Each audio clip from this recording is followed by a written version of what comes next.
Look, we have plays.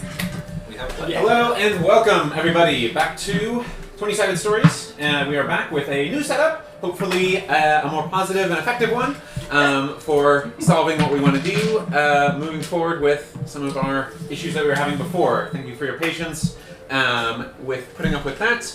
We will be jumping right into it in just a second. The team is going to be handling the recap as before, where I'll step in if they need any helpful filling points. And I'm just making sure that everything is squared away on the tech side, because boy, have we had learning experiences. Learning experiences, yes. Thank you, Kat. So yes, thank you again. Again, my name's Nicholas. I'm going to be the DM. We'll do reintroductions really fast here. For those who you at the table, we're still missing Sarah, aka Nora, who is going to be joining us a little bit later on. So, introductions. Take it away, team. You start this time, right? Okay. Brandon, I'm going to be playing Cladu. Kat, I'm playing Jennifer. And here is Cladu. And here is Jennifer.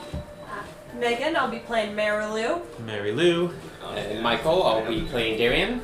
Darian, who has a new model. New model this Still time. to be painted, but can appreciate. There it is. Probably actually has two swords this time. Yeah, and then Nora, who's played by Sarah, who's still on her way. I think she's just arriving, so I'm going to Might be just arriving, according to the dog. So hopefully that is all good. Let's see here. Let's get this going. What's going on here? What's going on? Everything, nothing. Yep, okay, that should be good. Just making sure that everything's going and running as intended. So, still getting warmed up, getting all set together. For those using table as reference, this is also our Ireena Kolyana model. And we've also got a Ismark Kolyanovich model as well.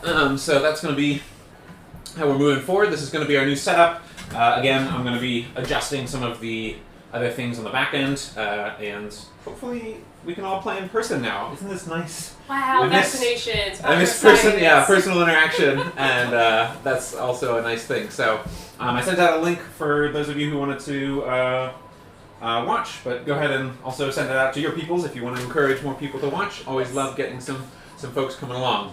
You say encourage, I say bully. whatever terminology makes it happen, I guess. Yikes. That's a slippery slope. Well, as we are just getting set up, I'll do some backsetting before we get into the real recap part of the deal. But the team has made their way to the village of Barovia and have started to encounter some of the individuals there and challenges that are laid down upon the village and its inhabitants.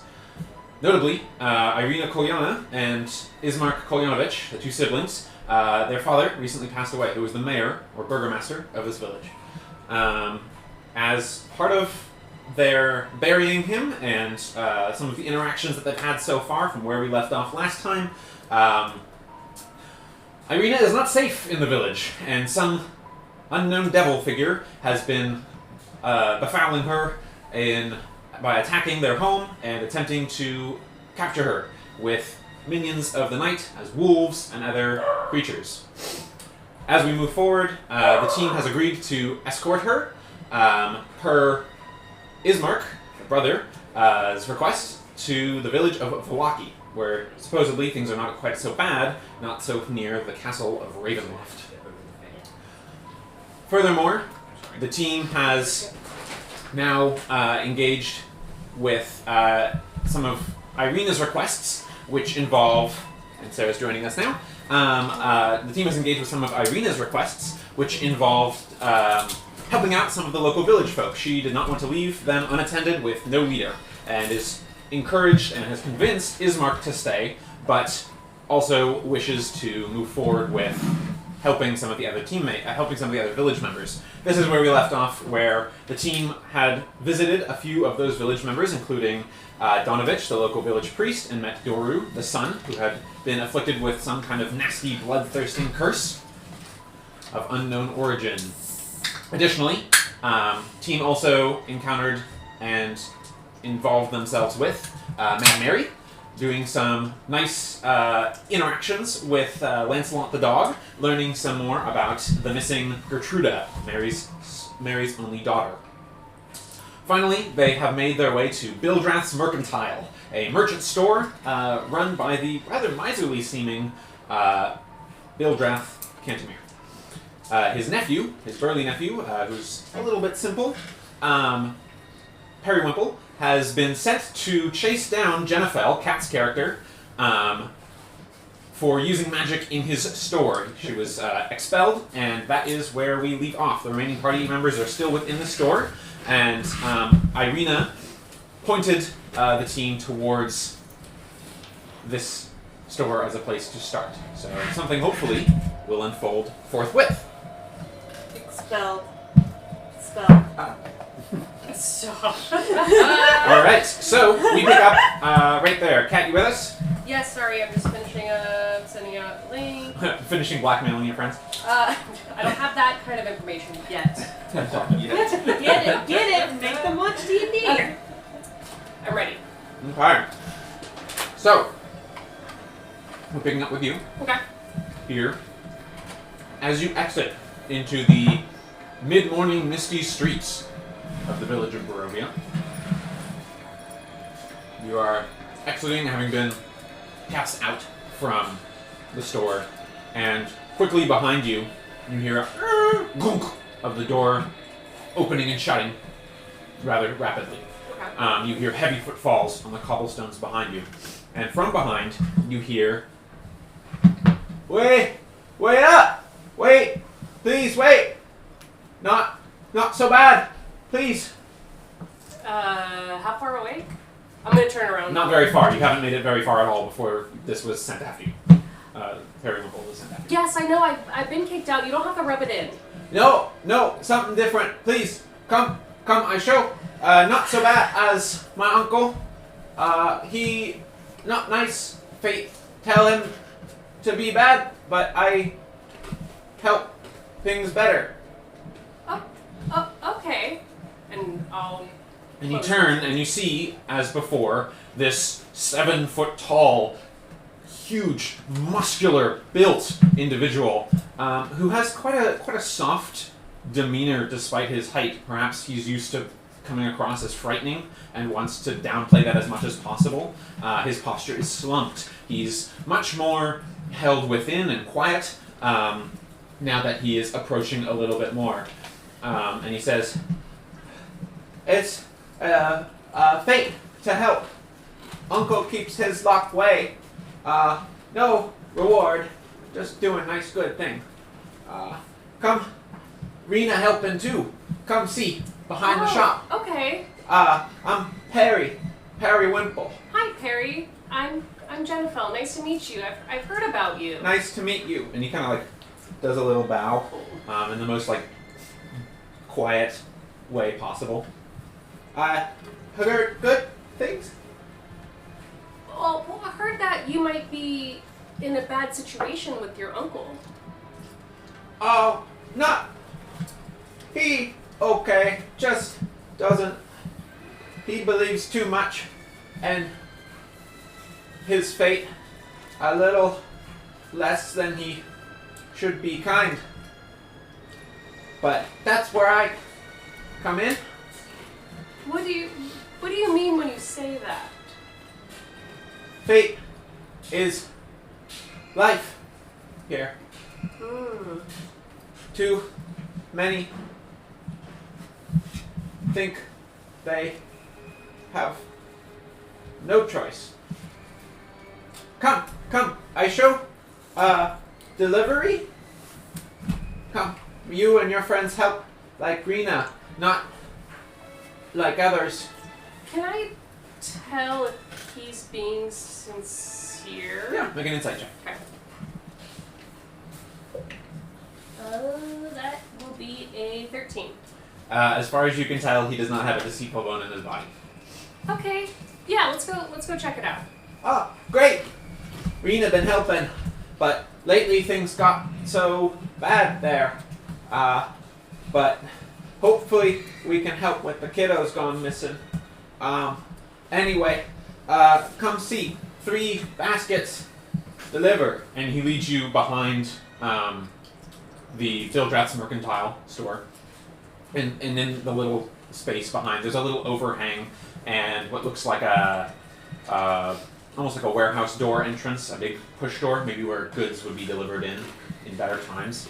It looks pretty worn, but there is like a padlock on it. Outside, though, there are already 3 pre-laid baskets under like the awning to protect it from oncoming rain. And he says, he points to them, and he points them out, and he says, Candle House, nice churchman, crying lady. You deliver? Uncle won't want me gone long. He doesn't like when I deliver. Why doesn't your uncle deliver? He want money, paying. Oh, I see. So this is like charity that you're giving to these people.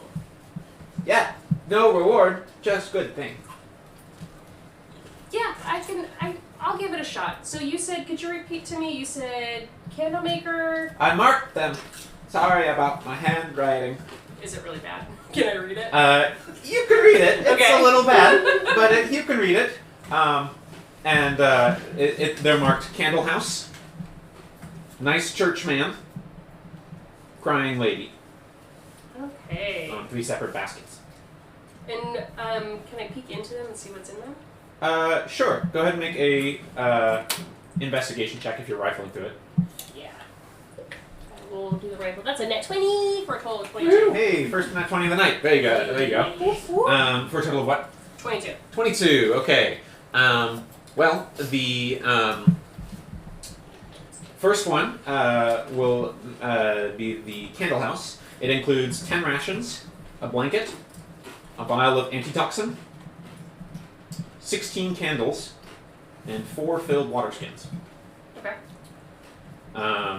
The supplies to the nice churchman include a lock, 2 small flasks of water, a hunting trap, soap, a new set of clothes. They still look worn, but they're newer. A shovel, and 3 torches. Yeah, whoa. He's gonna be needing some of that. Maybe all of it. And finally, the crying lady is 10 rations, 3 blankets, soap, and a book titled Tales of Self-Saving Princesses by Kessa Verain. Nice little inspirational story. You deliver, and things are better. I have to go back to store now. Hopefully your friends don't do more magic. I don't know how many times I can pull this trick. Uncle thinks I'm a simpleton, but I know what's going on. Has your uncle always been here? Long time. Family owned, but things get worse. Without better help, no leader, and people going missing. Pilgrims left already. Pilgrims? They went far way to Kretska? Kretsk.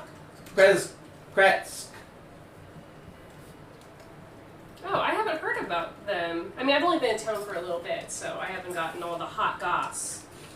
I don't... What is goss? Oh, don't worry about it. How long ago did they leave? I don't know.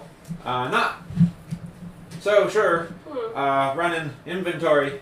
Just knew they were gonna go, and they did. Okay, well, I guess I gotta deliver these heavy baskets with my strong arms. Well, your friends had some strength too. They can help. I'm sorry that I cannot help more. That's but okay, Perry. thank you for your kindness. And he reaches down and grabs your hand very gently in his 2 hands and just like kisses the back of your hand. Thanks, Perry. That's very sweet. People say that about me. I can tell it's true. Thank you. You sweet too. And then he heads back into the store, kind of ambling along slowly. Those of you back in the store are dealing with a much less pleasant individual in the shape of Bildrath Cantemir, sort of the middle-aged sort of huskier, balding, curmudgeonly man. You buying or what? I can't remember what voice I did for him. So that's his voice. That's his voice. You buying or what? I mean, all your stuff is overpriced. We came in here with you berating your nephew. Guys, is there anything in here worth buying? If you want it badly enough, you'll pay for it. You're not a very nice man. You're not a very nice customer.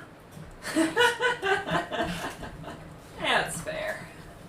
Well, So I can we was clear out? I wasn't here at the very end of that. I had to drop the thing, so I didn't get an overview of what he has. Can you just give me a quick overview of the kinds of things that he has? Yeah, traveler's supplies of varying kinds.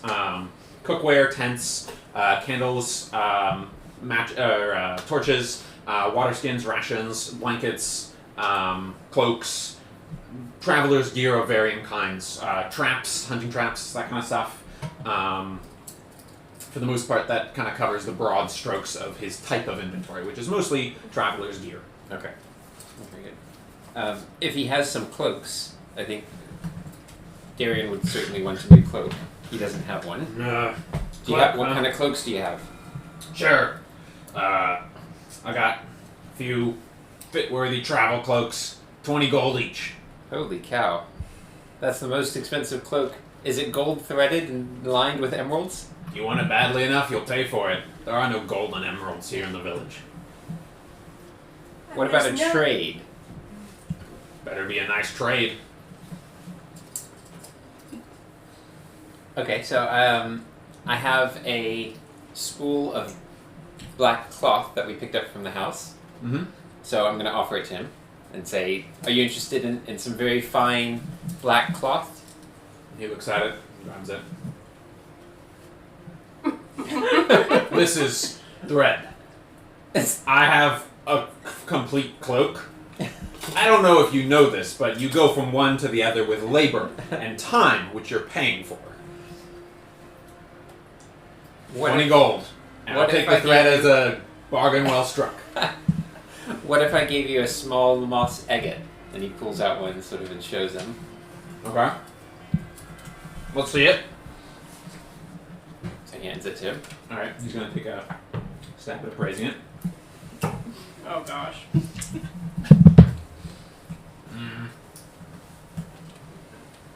Looks reasonable. I'll give it to you for the agate and 10 gold. No way. What? Well, quickly, Darian's going to whisper to you guys and say, "What? Do you need anything? Do you need anything? I'm going to haggle with this guy." Oh no. Don't use magic. silver sword. Is it a silver sword? Is it a silver sword? This is the.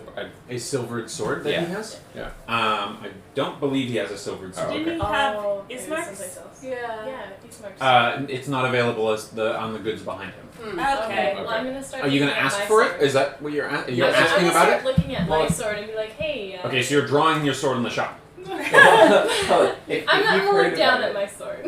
Yeah, you've heard Sheath. about it, and I'm asking you what Yeah. what is it that you have? You've heard of the sword, so Yeah. I'll ask him. I'll say, I hear you have a silver sword. There may be more agates in the back. A If you're silvered sword, hey? Never heard of it. You've never heard of silvered swords? So Darian's gonna say that's funny because I have it on good authority from some of the townsfolk that you've picked up a sword from Ismark. Okay. If Go you're ahead and interested in parting with it, I could maybe make it worth your while. Okay, go ahead and make a persuasion check. Ooh. 5. I don't know what you've heard, but your good authority doesn't seem so good. Precious heirlooms aren't for sale.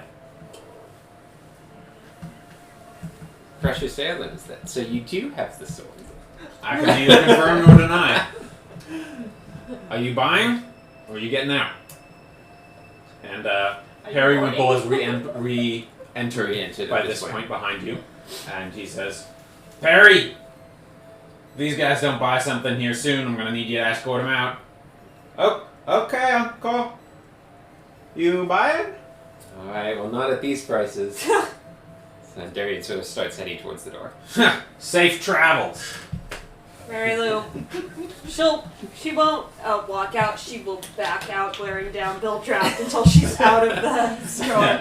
Maybe he would be more intimidated without his 7-foot-tall nephew nearby. But you guys do exit the store, having met the very charming store owner and his sidekick, Squeaky Chair. So you guys exit the space and see Jennifer probably attempting to lug 3 very heavy baskets, dragging them on the floor, maybe. Guys, could you come give me a hand?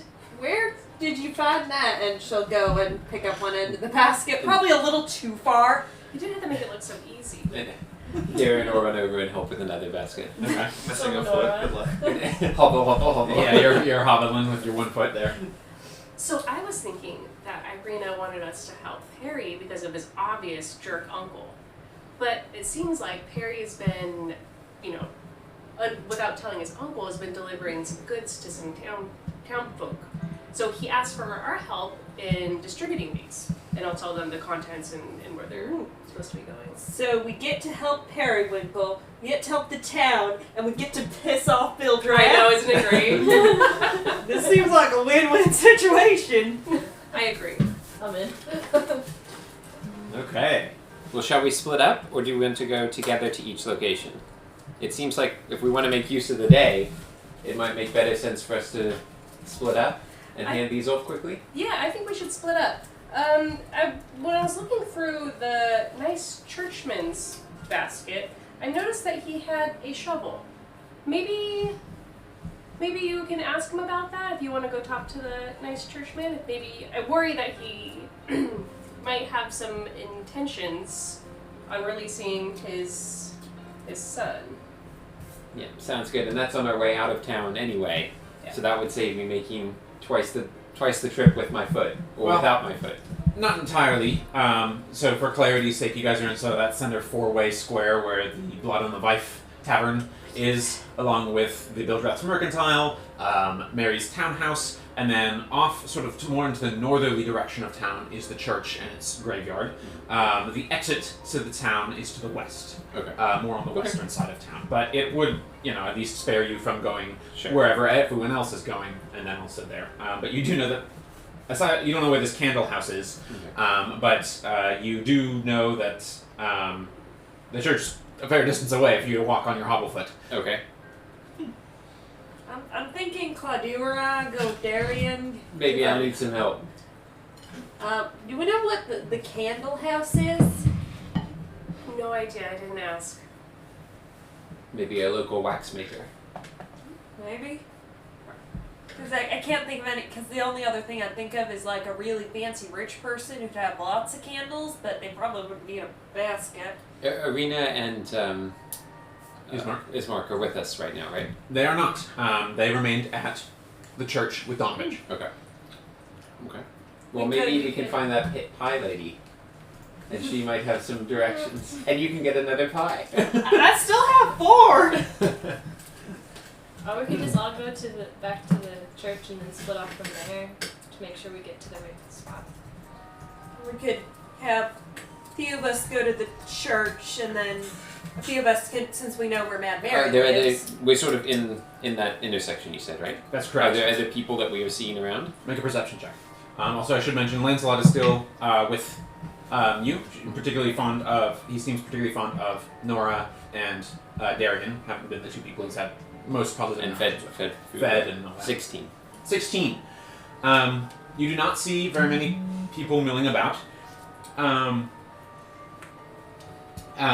You do not see many people milling about, but what you are seeing is off to one side, kind of farther away towards the western end near the exit, you do see what appears to be a house that has quite a lot of lights in the windows. Okay. So you estimate that that's a reasonable bet for the candle house. So Darian With points, no points- other help or any other information. You gotta start somewhere. So Darian points in that direction and sort of highlights the light and says, maybe it's in that direction? That might be a good place to start. Yeah. Yeah, do you want to... That sounds right. I think... I mean, you probably won't with Ireena and Ismark there, but in case that church guy causes some funny business with the sun and the shovel, maybe me or Claudio, I feel like have the best chance of handling. Sure. I'm restrained. Give me the gnome. We'll go to the north. Oi. None of that. And Say hi to Joe, by the way, Brennan. He's in chat. Joe's in chat. Yeah. What's up, buddy? Hi, Joe. What's up? All right. So Darian and Claudio, the dwarf, are heading to the church to deliver the nice churchman basket. Yep. What are the other delineations of people here? so one of us will have to go on our lonesome. Since we don't know what's in the candle house, I'm thinking maybe Mad Mary, since we know she's Seems safe. Seems pretty safe. Yeah. Are either of the baskets heavier between the candle house and the crying woman's? Let's see. The candle house one would be heavier since it has 4 filled water skins. So, since this one's heavier, maybe me and someone else go to the candle house and someone goes up to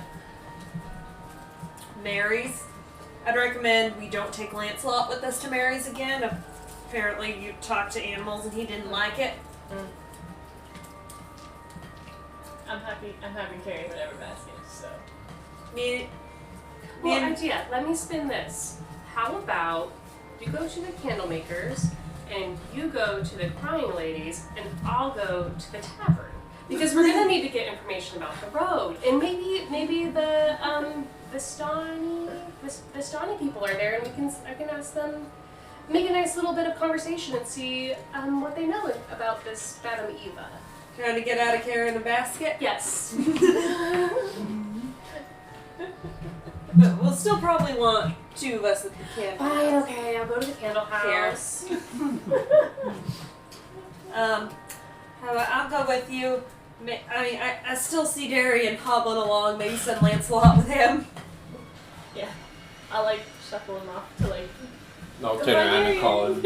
Every now and then, Anyway. when I see Darian, when I see him hobbling off, I'm like, oh shit, and I'll cast prestidigitation on his foot so it doesn't get nasty. It's getting kind of ripe even now. Oh no. Like it's getting kind of ripe even with your cooling No. effects. There's only so much you can do with cooling a severed foot for it to stay. This isn't like I can keep it in cryo At freeze this point, here. I'll also start casting, like, in that cast, I'll include, like, a nice odor so I don't smell bad. I don't smell like a rotted foot. Okay. You know, it eases a little. Oh no. This is not going, this is gross. Can you guys smell it? I'll be pointing to, like, my... And like it's clearly deteriorating. Just because you're it's not as fast as it would normally, but it's clearly deteriorated. You can see some like, grayish tinge to the outer edges of it, toes and stuff turning grayish black. Oh, that's the foot. It's the foot. That's that rotting makes- in my backpack. That's way Not more rotting, sense. I mean that's being stored in my backpack. We might need to rethink our foot plan. By our foot plan, I mean your foot plan. You know, how about this? I'll go to Gertruda's mom's house. I'll talk to her really quick, make it really fast, and then I'll go to the tavern and maybe he's got some ice or something. I don't. Mary Lou will look at the foot. Honey, I don't think us is gonna help it at this point. It's not my choice to make. Can we take the flesh off it, make it a skeleton foot? I'll remind you to not talk about my foot and not make me eat presents. I assumed you Yeah, guys we had left already. Got it. Let's go. Go ahead and make a general intelligence roll, Jennifer, please. Or medicine, whichever's better for you. Oh, sorry. What is that? That is an 11. Okay. You said intelligence or medicine? They're the same. 12. Oh Okay. no, I lied. 13. Okay. Well, I would say that you surmise that in your professional medical opinion, Darian will get way more help out of a substitute limb than reattaching this foot, unless some serious magic is brought to bear, well beyond your ken. In my professional medical opinion, we're gonna have to to find him a peg leg, but we'll cross that bridge. Maybe we'll bring it up in casual conversation while we're walking and he's hobbling to our next location. Maybe Claude could have a burial ceremony. We can make it a whole thing. We'll make it really nice. It'll be really tasteful. I mean, maybe we should consult Darian. Oh. Maybe he doesn't want to just like have a burial ceremony for a split, as fun as that sounds. I'm going to assume before you guys left, we'll have a meet back at the tavern in like Sure. an hour. Sure. Yeah. Okay. So you guys have headed up to the church. Yep. A little bit of a drag thump, and a little bit of a from Lancelot coming along, and you guys make it to again the wrecked church house where you met Donovich and Dory the first time. Yet again, upon entry, you hear the same kind of mournful cries from below, crying out for, Father! Father! Father, I'm hungry! And again, you just see at the end of a bunch of wrecked pews in this hallway, the bowing and praying Donovich, who is just praying and redoubling his prayer towards this symbol. You see the bell rope, in front of him as well. And he does not notice you approach as you walk up. Lancelot sort of... but you guys make your way over and, with your basket in hand, reach Donovich. And we call to him so as not to surprise him as we're coming up behind him. He makes no note of or response So to we you. Donovich, we have help from Periwinkle. Periwinkle? Another delivery. He's a good lad. You could just set it down over there. I will take care of it later on. Thank you so much. Please, please, please. And he returns to his prayer almost... There's very little he's in tune with outside of that now. Especially after seeing his son the last time. So, Father, we noticed some interesting items in this delivery. Did you ask for anything specific? No. Perry seems to have a good mind for what I need most. I did ask for a few flasks of water. I haven't been able to bless anything in some time. Perhaps lost my connection, but it can't hurt with the attacks that have been going around. And there is water in this. There are flasks. There are of 2 water. small flasks of water. So we'll not take- like a water skin. We'll take them out and hand it to him and show him that they are indeed there. Excellent, excellent. Thank you, thank you. But What a good lad. He's such a good lad. we noticed that there was a shovel. Yes, Yeah. the old one broke. Digging graves and all was so hard without one, so it made it very difficult. Lucky that some folk were able to help out with the latest burial. I can't remember how they buried exactly, but anyway, the shovel will help with that if more polar folk pass. So can we tell if he's lying? Yeah, make an insight check. 11? To your knowledge, he is not lying. What do you think? I mean, he's a priest, and we were literally at a burial like 2 hours ago. That's true. So I think a shovel is within reason for him to have. What about the trap? I mean, we know what's going on with that, I think. Do we want to offer to help put it up somewhere? To keep You know, in yeah. possession? He seems a little busy. So. Do you want to? I'm missing a foot. Right, you wouldn't want to lose the other one. Yeah. Okay, yeah, I'll try and. Do you want to? Is there like a direct line from like where the trapdoor would open up, like just right out in front? Well, the trapdoor is within a the walls. sub-room. A separate room. Okay. So you could put it at the entryway to that room, or you could put it right at the top of that door space. But I believe that you guys also put up some pews and other barricades there as well. So I'm confident that you can set it up. Make a strength check for me to set the trap. Okay. That is going to be a 70. You put your hands on the mechanism, and you just sort of your muscles tense. Sort of cock it like it would be a crossbow or something like that. Same kind of strength required there, and you just sort of settle it in a way that you're confident that, it's hard to help because last time you saw that Doru can climb walls. So it's not ideal, but it's the best that you're capable of setting in such a way right now. Is there anything else you guys want to do in the church? Maybe, hey Father, so there was a bear trap. Was it a bear trap? Yeah, hunting trap. Hunting trap. There was a hunting trap in that, the basket, and we set it up in front of the door, so don't step on it, please. In front of whose door?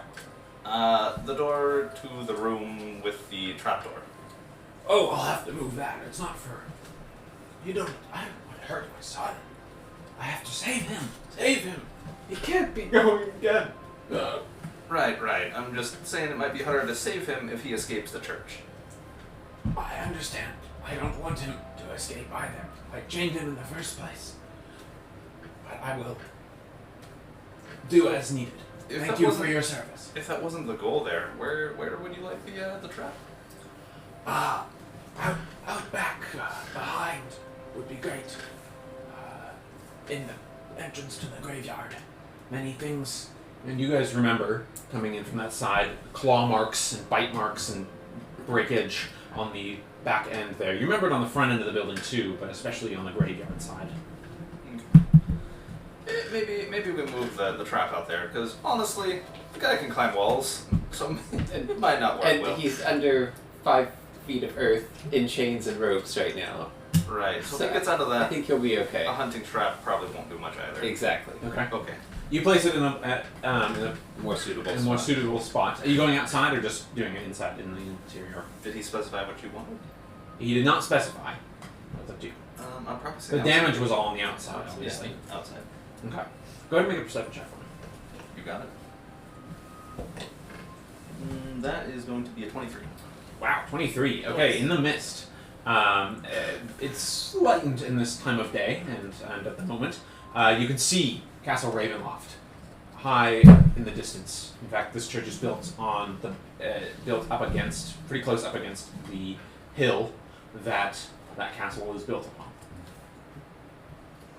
Off in the woods, some distance, you see what appear to be. It takes you a second to make them out because it's very faint in the mist, but it looks like the outline of 4 mounted figures in the mist. That's creepy. And like you catch it out of the side of your eye and you look, and then they're gone. Did you see that? Did you see those? I wasn't there. You didn't You're come? outside. I didn't come out. I figured you were coming with. No, I Fine. can't. Abandoned. You were setting the trap. Okay. You want to come back in and tell me? Huh. Did I see things? Missing things? Misty out there. I'll head back in. Okay. Are you guys anything else you guys want to do? I wanted to give Donovich one of the good berries. So I have. Okay. Because we didn't do it last time, I can't remember when the last time I cast the good berries was. So do you want me to cast it now? Let's see. We had an extra week break, so I'm a little bit frazzled on some of the details. I don't believe we had done a big long rest since the fight. Okay. So I don't know if you've used any of your spell slots. Those won't have come back. Yeah. So I didn't use. I think you just used cantrips. I and just stuff. used cantrips, So so go I ahead and didn't do a give berry casting now if you'd Okay. like them. Good. So I'll cast a set of good berries. Okay. And you're And giving one I'm to. going to give one to Donovich and Okay. say, Father, you're looking rather worn. This will help you. This will help sustain you, and especially if you're feeding your son, hopefully this will give you some vitality. What? Oh, yes, vitality. And he looks sunken, like a man who was once a little large, gone to seed, and sort of flabby folds of skin receding in. You gather that he probably hasn't eaten a lot, but Yeah. as this is an extra nourishing magical berry, at least it helps. It gives him a day's ration. gives Survives. him a day's worth of meal, and he seems better for it in Yeah. some way. His posture's a little less broken down and droopy. Yeah. From there, we'll pick up with the rest of the team. Where you guys, unless there's anything else in the church. Nope. Sorry. So we'll Just wanna make say sure I'm not- we'll say thanks to Donovich and start heading back towards the inn. Sounds good. Morning, Lord, go with you. I think we were gonna head towards the Candlemaker. alleged candle makers. Nora was gonna head towards Mad Mary. Okay. I will walk over to Nora. If anything happens, take this whistle. I'll hand it to her. I can't guarantee that we'll be able to hear you, but at least you'll be loud. Well, thanks. Whistle can confirm. Loud. Okay. Add a whistle to your inventory, I guess. Nice. Like sounding like. Okay, the pair of you who are heading towards the candlemaker, as you guys are calling it, with the basket in hand. I suspect Mary Lou is carrying the whole thing and just sort of looking at Jennifer like, Oh yeah, and I'm just gonna be like looking around our way there. I'm keeping an eye out for that blue, tinged raven. Yeah. Go ahead and make a perception check. Oh, not that one. That does not Okay, get one underneath. That is a 17, so that would be a 18. 18. I was gonna take effort. In general, you are not seeing it. Sacrifice it. You're not seeing it at all. Okay. But you are noticing that, again, these buildings show some Right. clear signs of wear. Bygone era, maybe. But clearly, they're old, but clearly have seen much better days. Okay. Interestingly, this source of all this light, what's interesting is two things. One, this seems to be one of the only sources of light that's in the windows and stuff like that.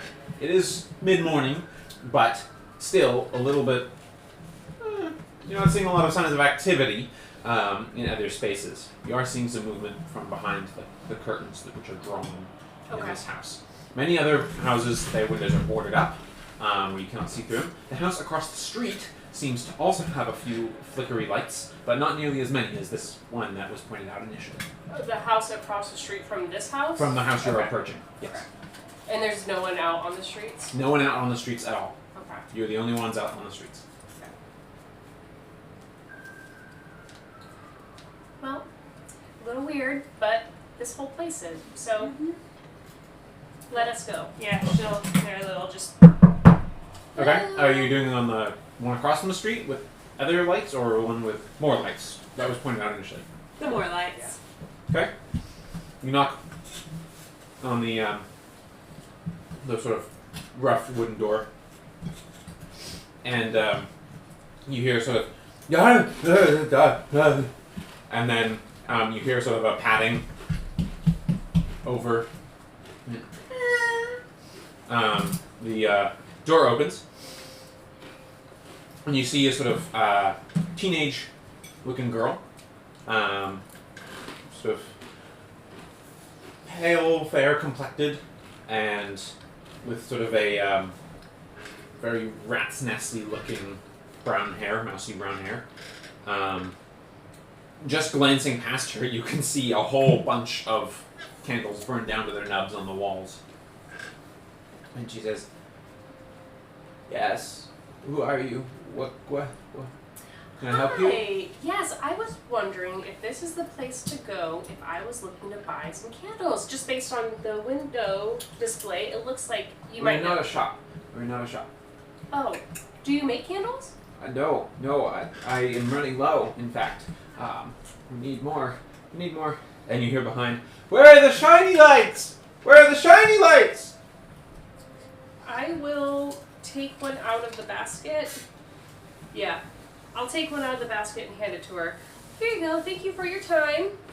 Oh my goodness, thank you so much. Do you have more? Is Here. this and she sees the basket and she's like, "Is this from who I think it is?" Periwinkle? Yeah, Periwinkle sent us. Great.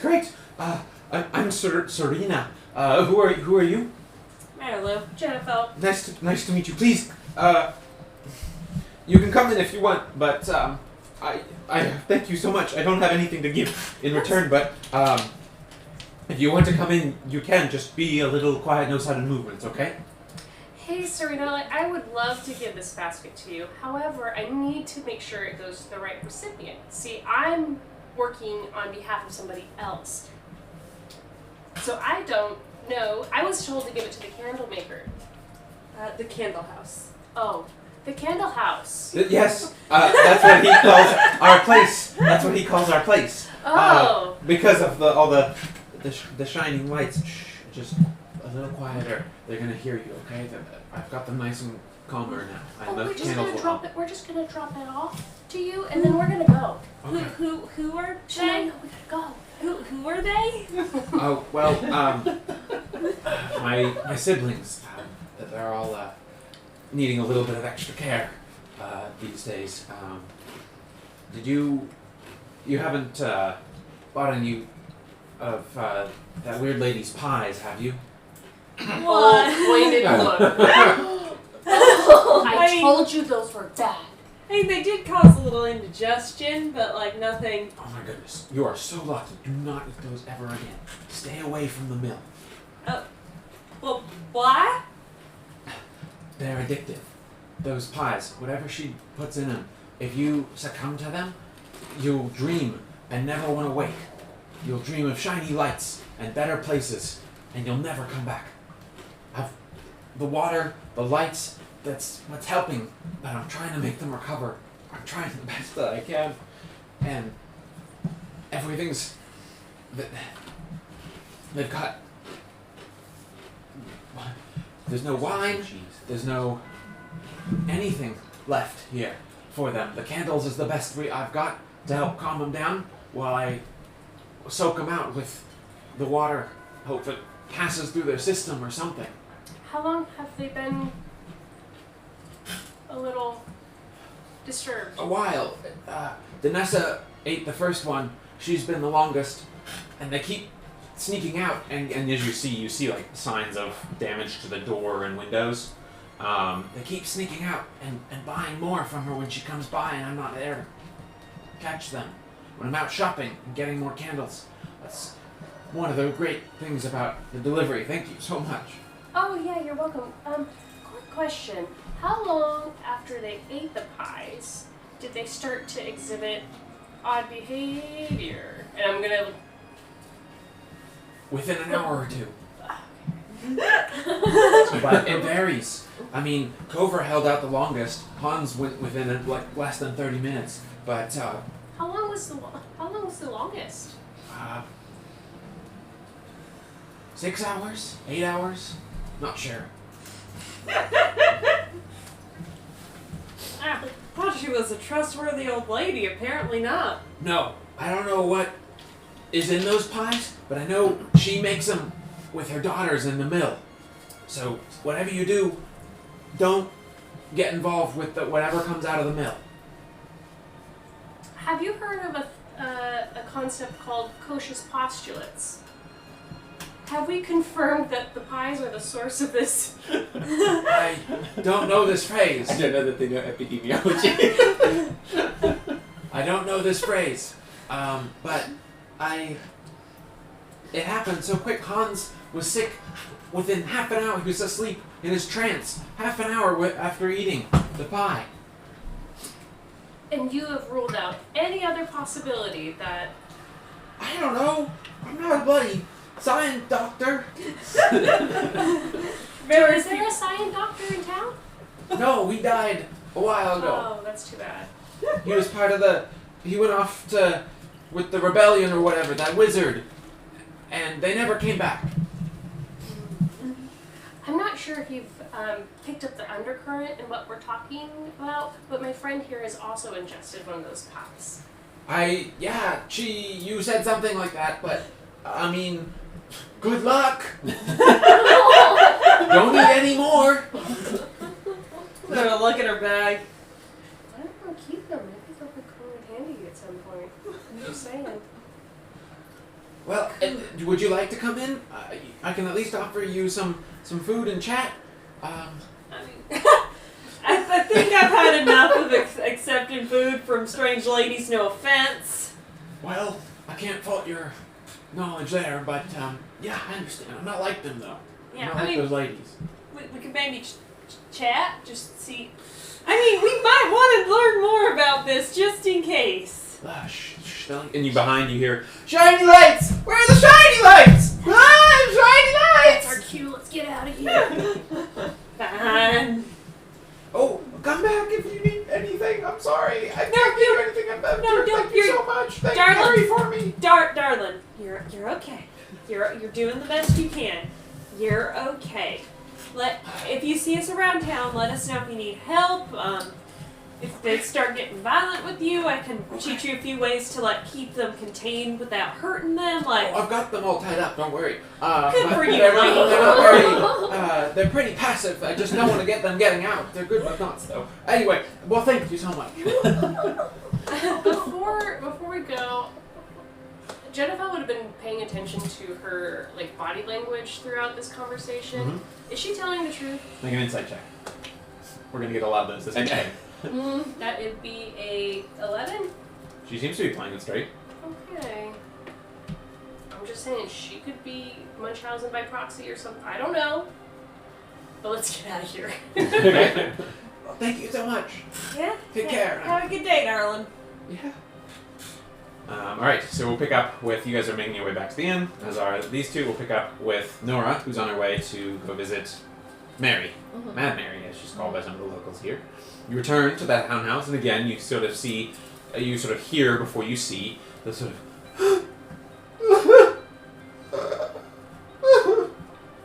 and again, you make that somber ascent through, open the unlocked door, the dusty furniture in the main room, up those creaky stairs, back to the source of the weeping, holding that doll that you saw before. And you bring up the basket, and you see Mary clutching the doll in her, what appears to be daughter's room, as you discovered last time. She says, "Is that you, dear?" And she turns around. Oh, hello. Hi, Mary. Hi. What I'm can I sorry do to for you? disturb you again. Oh, it's But, okay. Some company's better than none now. Oh. Well, I at least have some things that might help. Does Oh. any of this look good to you? Sure, that sounds good. And you get the sense that, Periwinkle knows that this lady doesn't smell so good. Her clothes are all worn down, and you can tell that she needs some care, and he's put things in the basket for her. And you kind of gather the book might be also a plant to try and encourage her that maybe something has gone well. But she says, "Oh, that sounds great. Thank you. Just send it over there. I'll take care of it. Thank you so much. That's very sweet of you. Thank Perry for me. He's such a sweet boy. I was so hoping that Gertruda would speak to him one day." Yeah. Cool. Me in every social situation. You can tell Nora's just really uncomfortable. There's some clothes I think in there, and books and stuff, and yeah. Thank you, honey. That's so Yeah. sweet of you. You're a sweet girl. You're. Thank you. Just go. I'll just kind of awkwardly pat her on the shoulder and And try you to feel comfort her. bone, right? It's very bony. Oh. Was there food in the crate? Yes. Can I pull it There are out 10, and there are 10 rations in there. be So like- bread, cheese, that kind I lost track. Which was the one that had the anti-venom? of. The antitoxin was in the candle house. Candle one. Okay. Okay. Well, I'll pull out some food and slice a couple pieces of bread and put cheese with it to try and set out for her to where it's really easy. Oh, that's so sweet. You don't have to go to the trouble. It's okay. But I'll It's okay. You thank should eat something though. Okay. Sure. Maybe Make her a later. nice little charcuterie board. Yeah. And then, is there anything you need? Anything I can help you with? Just bring her back to me. Find her, please. You got it. And I'll just kind of duck out and head out. Still uncomfortable. Yeah. Okay, so you guys all make your way back to. Back to the inn, the crossroads. On our way to the tavern, Marilee will just be like, sort of holding her head in shame, take the 4 pies she has left and give them to Jennifer. Just in case. It seems maybe I shouldn't have them. Can you just entertain me for just 1 second, and I'll cast prestidigitation and do little sparks. Did that do anything for you? Did you? Just okay. No, I mean, they were pretty, but like, Okay. I mean, I do want to get out of this weird freaking town, but like, Maybe one little nugget of wisdom we can take away from this is if the dog won't eat the food, maybe you shouldn't either. I mean, I've eaten plenty of tavern food the rats turned down, so like, it's just not been my life experience. Okay. You guys return to the inn. And you guys are all crowded together. You kind of conveniently make it there all back around the same time. And you see Periwinkle kind of creeping as much as he can, creep Except over. a foot. And he says, You did it, I think. Good job. I have gift. It flattered down. And he holds up a card, which is the philanthropist card. Oh. Okay. Philanthropy. Hey Perry, Who where is did you he get handing this? it to? He hands it to. He just holds it out. Okay. Maybe Jennifer? Jennifer will take Yeah, it. Jennifer should take it because she was dealing with him. There's actually cards, so. Oh. And guess what? I brought card sleeves. Oh, very nice. If that's the case, then. Where did you get this, Perry? Oh, went for fate telling with that lady, croaky voice lady. She was nice though. Would that happen to be Madam Eva? Just a Don't know no Eva. I know an Madam Evening. Oh, we don't have to talk about that. That's what you do when you're not in the. Oh, not like that. And he goes red, like very red. Anyway, gotta go. Bye. I think he likes you. Hearing this outside. So you guys haven't entered the inn yet. He approached you outside the inn. Okay. And hearing this, 2 individuals rush out of the inn quite quickly. Ismark and Ireena.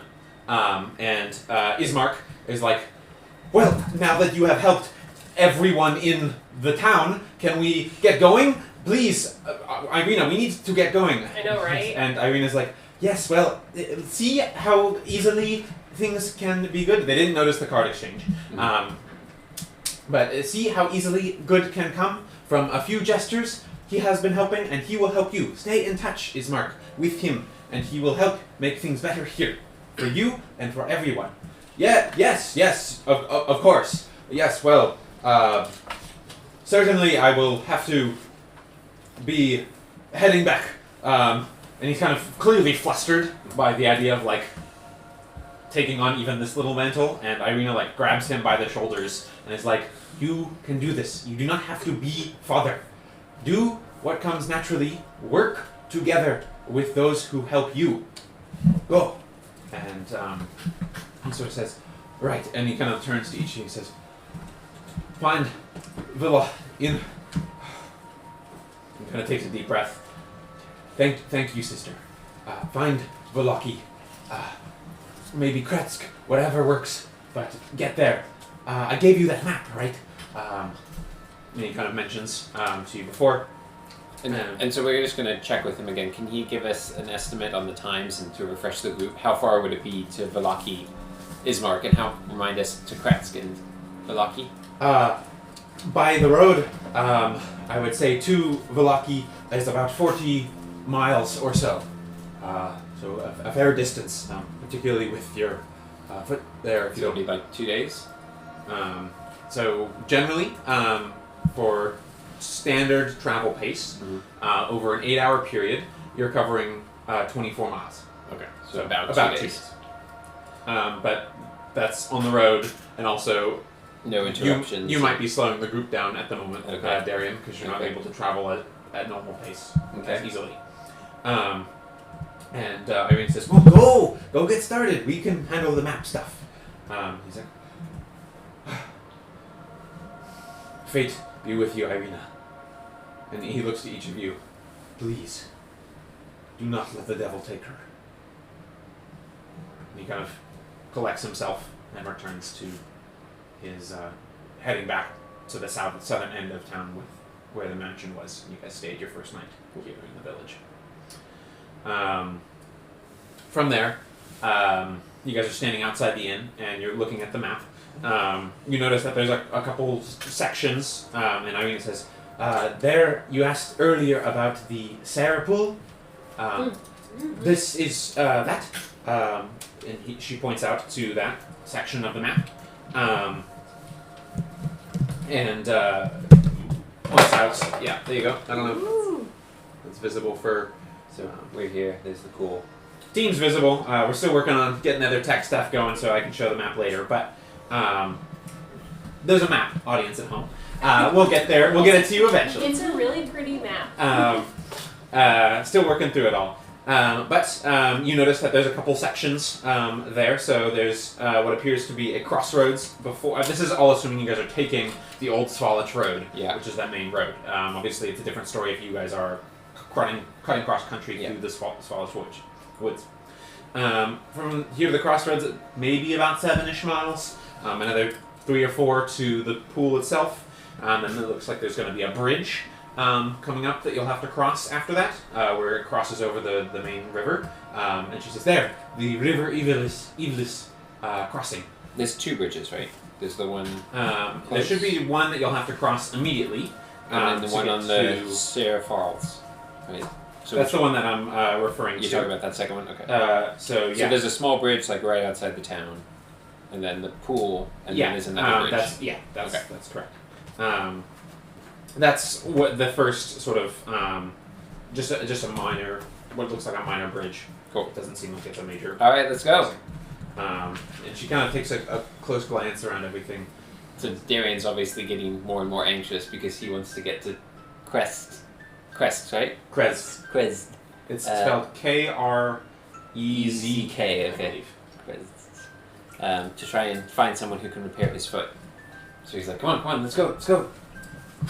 Team, And we've Ireena waddled kind of enough. takes a little look around and says, "I hope they will be okay without me. Without Father. I have not left home in many years. Lead on. I will follow your lead. I am a little..." And she clearly seems a little less sure. Outside the village influence and that kind of stuff as you guys are beginning to exit. She says, "I will follow your lead. Go on." Should we do party formation? Yeah, go ahead and get some party formation. Okay. This is Ireena? No, that's Jennifer. Where's Ireena is here. Okay. Really wanted to get one for the road. Did you want to stop and then go? Looking at Darian and kind of putting 2 and 2 together, we need to get out of here. Yeah. Are you gonna? Okay, so sorry, who's this one? That's Nora. Nora, okay. So we got. What's our normal What's party up? What's formation? going to be party formation here, team? Well, I normally would I like- would say Darian should go first, but since he's the slowest, because he can get lay of the land and that sort of thing, I don't know if he's the There- slowest, should he go first? We don't want to abandon you. You can be Yeah. set pace. So- You set the Yeah, pace. yeah. And Is that the Mary case? Lou Okay. will go next to him and sort of help him hobble. Okay, great. You're my support if I need it. And delicate flower Jennifer would like to be in the middle. Okay, good. And maybe you could be near Ireena in case, so that she's in the middle as well, in case we have some sort of. Yeah, so I have a protector. You have a Not protector? that I would protect her. She would be She'd protecting me. protect Probably would. Yeah, probably. And then on the back, who do we want in the very back? It Claudio. just leaves us, yeah. Just like that? We'll do it like that. Yeah. We're pretty beefy. Perfect. So something like that. And Darian, it's the terrain here where it looks like it's just open. Is that field, or can you describe sort of? And it's misty still. Mm-hmm. Yeah. So still a little bit of mist, not as severe as it was in the night as you were bringing in, but it's heavy. And already as you're leaving the village outskirts, it's forested quite near the road. There's some meadowy paths and stuff, but overall, picture that scene in Lord of the Rings where the Wraith first meets the hobbits, right? It's down a road and it's tree growth overhanging, gnarled branches reaching out into the road, almost like tendrils. You think, wow, this would be the perfect spot for an ambush. All around as you continue to walk ever forward into the jaws of mystery ahead. Plodding along, it's cool to the point of being chilly, even despite it being middle of the day, and of course, no real sunlight, no bright golden light or mid-morning sun, but rather a dull, grayish-white, almost LED-like sky that pervades your overall space. I'm going to give everyone inspiration, though, for excellent role-playing during the village sections, so nicely done, guys. So, yeah, as we're moving along, let's see here. What? I don't know, it was cute though. What was that?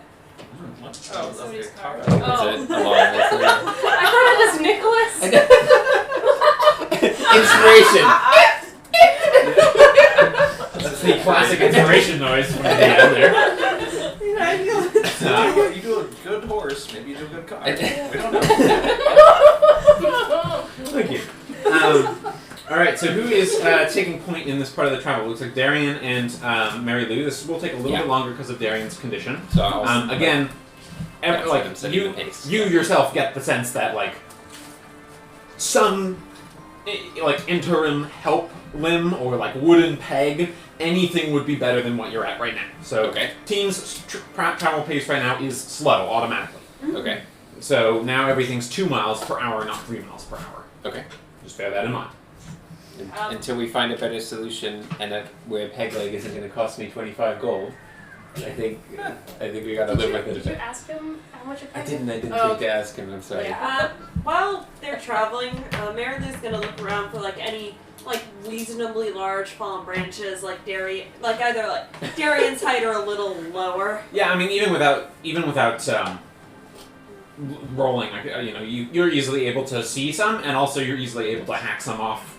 From the branches that are extending in and around the road. You step off the road for a second and just. Whoosh, and she'll sort of get it, sort of hand it. It's it's better than nothing, and it just sort of a walking He stick. sort of looks at you and not sure to be insulted or not, or if you're implying something. But he sort of takes the branch and he looks at it and he pulls out his knife and he starts whittling it a little bit as he's walking. Father was a wood carver. Wasn't very good at it, but he was a wood carver. Sort of nods and sort of still not sure if you're making fun of him or something. He's carving it. Sounds good. Can I try and fashion a makeshift peg leg? You can take an hour and do one that will be not painful to. Super painful. You'll need a walking stick. Yeah. You were getting. You'll need think pirate peg leg / prosthetic leg. You'll need a cup or something to brace up against the their. Yeah, I was thinking, I'll have to see. walking stick, Perfect. maybe turn it into a peg leg later. Yeah, certainly it eases the discomfort a fair bit, but you're leaning heavily, two hands on it, and you're still moving at slow pace. Yeah, maybe they'll still divide to steady him if. Yeah, but it's certainly making travel at a Easier. long distance possible, rather than, frankly, very difficult. Okay. Go ahead and make perception checks, Darian and Mary Lou, or one of you with advantage. We'll each make it. Sure. Perceive it. Yeah. She 17. will not. She's at a minus something. That would be a 0. -2. Okay. 17. 17. Mary Lou is admiring her handiwork at the finding of such a good staff for you. You, on the other hand, are keeping your elven heritage eyes a little bit more alert here and there. And as you're shifting, Ireena kind of gives the rest of you kind of notice that Ireena's giving him a strange look as she sees his physicality a little bit more, Darian's physicality. Not a suspicious look, just a curious one. But you guys all move forward, and as you're continuing through the dreary fog and mist, This next section of travel is a slow one, but it's at the most part it's more the atmosphere of it that is weighing down on you. The constant not knowing what's just beyond the outer edges of the forest is beginning to heighten your fear and your paranoia. Every little branch quickly turns your attention as you see in the forest. You don't see very far into the forest as the fog is thickening in those spaces. And Ireena says, "I am glad I am not making this journey alone. Thank you for your escort." And during this time, Darian is going to take the time to hand out good berries to everyone. So you all have 2 good berries. Did you give one to Ireena? He'll keep one for himself. Who isn't getting 2 good berries? I'll give one to Okay, Jennifer. Oh, Yeah. Thank you. Useful skill, and she eats it immediately. Okay. Wow, that was good. Did Mary Lou eat the pie this morning? I can't remember. I think. Yes, I believe that all of... let's see. We had the... No. If I remember correctly, I'm sure the history of the internet will tell me, but DM's call. If I remember correctly, you guys encountered Granny with the pies.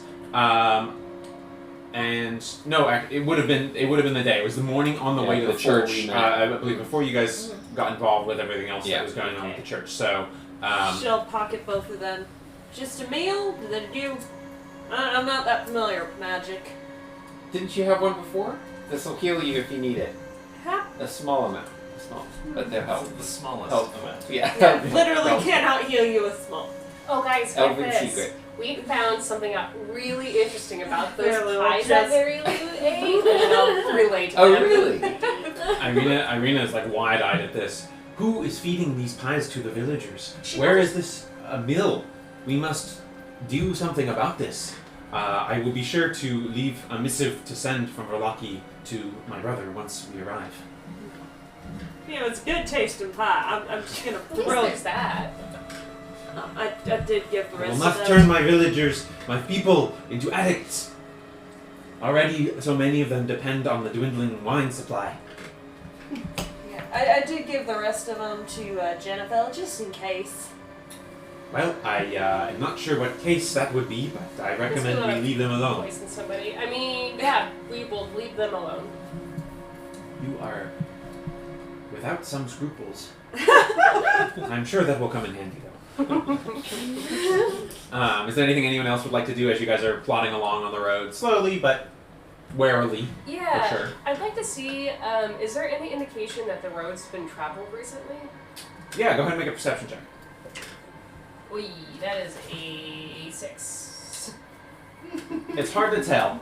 It's mostly like worn, muddy Okay. dirt path, kind of with the occasional cobblestone here and there. As you guys are making your first few, it's been a couple hours now into this journey, and it seems like it's better as it gets away from the village. Have we made it to the river? You have not. The first little bridge. Let me get my map together so I know. There's a couple hours. It looks like we should be. Yeah. Let me see here. I thought you meant the crossroads. So. You said the Tser pool. Yeah, so you've made it to about this stage is where the road starts to get a little bit more intact, and you come to a rather strongly moving river. And Ireena says, "Look, Evilis welcomes us." And there's kind of flowing water. It seems to be running westerly as you guys are approaching, heading south along the road in this particular section. And it seems like a wooden bridge with some stone inlays on either end. It seems moderately well intact otherwise, and it's not particularly notable from the outset. Again, keeping with the roles that you had, Darian, you don't notice anything unusual or particularly because you do notice that it's obviously flowing like downhill.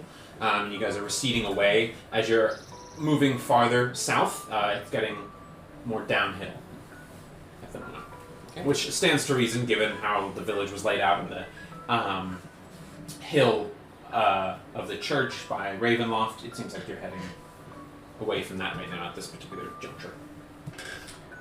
So, crossing the bridge, again, it seems to be perfectly steady and takes your weight just fine.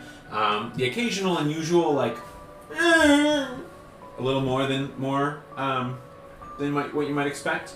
Darian's just going to peek over the side and see if he sees anything. Okay, make a perception check. In fact, everyone make a perception check, please. Either way, it's pretty good. I don't know which one. It's this one. Oh, that's getting better. Yeah. What can I be here? You can't. Oh, well. No, close.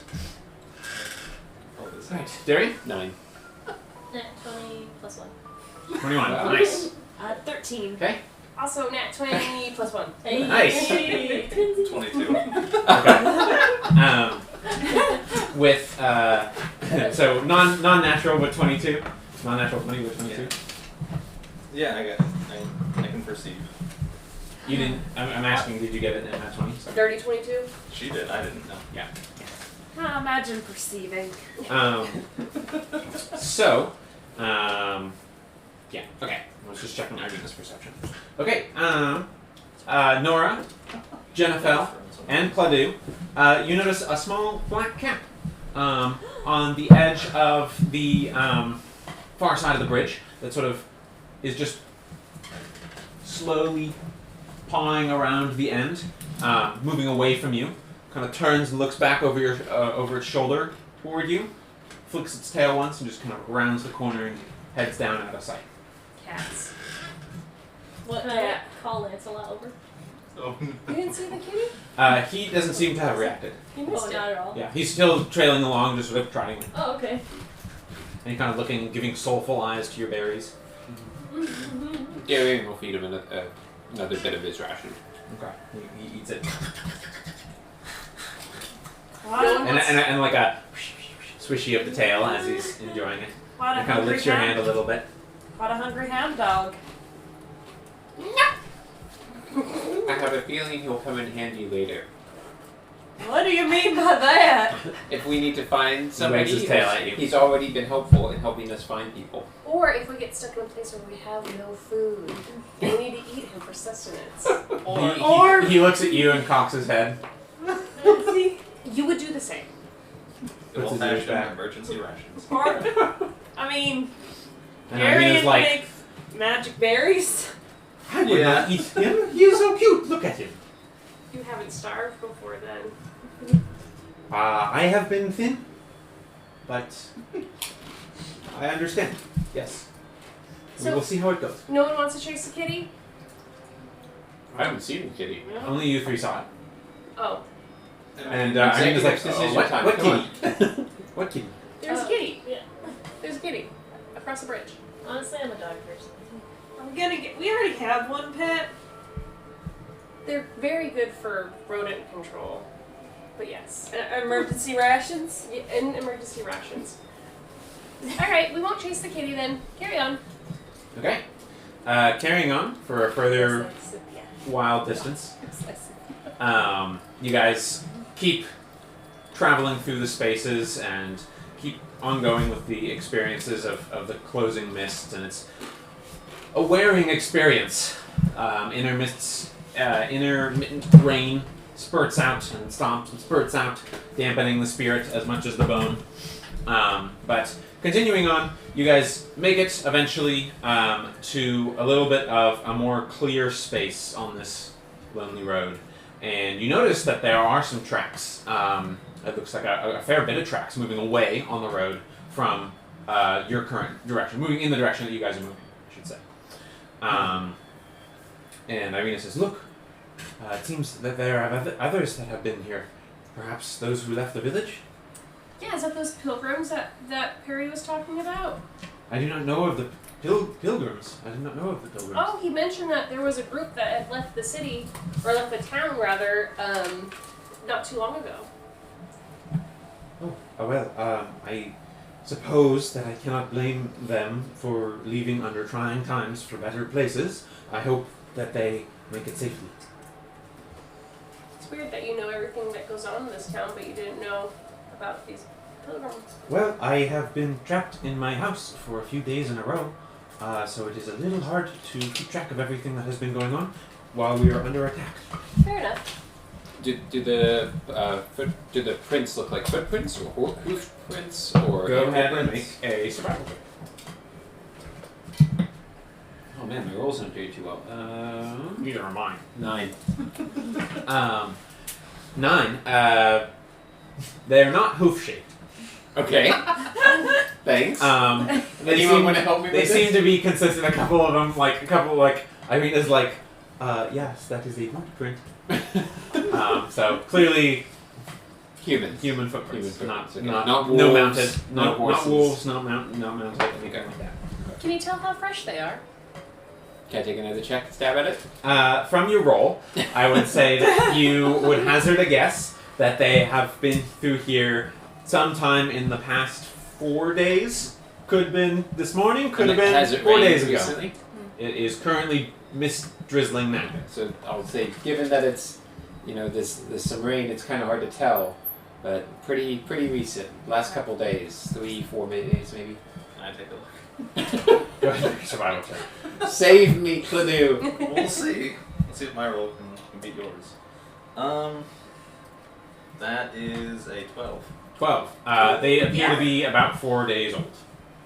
Yeah, about 4 days. Maybe not this morning. 4. Not 5. No, not 5. That 3. Could be 3. Could be. Could be, but I'm feeling 4. Let's carry on. Yes. Do we need to seek divine intervention on how long these prints have been here? Do I need to remind you that your foot's No, rotting in my backpack? let's go. Darren, we need to have a conversation about that. Your foot. What once was your foot that is now a mass of organic matter that's changing forms? And he's like sort of, And what do you mean? You've been keeping it safe. I'm not. And he's sort of irate and like, let me see my foot right now. Okay, listen. This is a strange group. I set expectations when I told you I could keep it cool for you.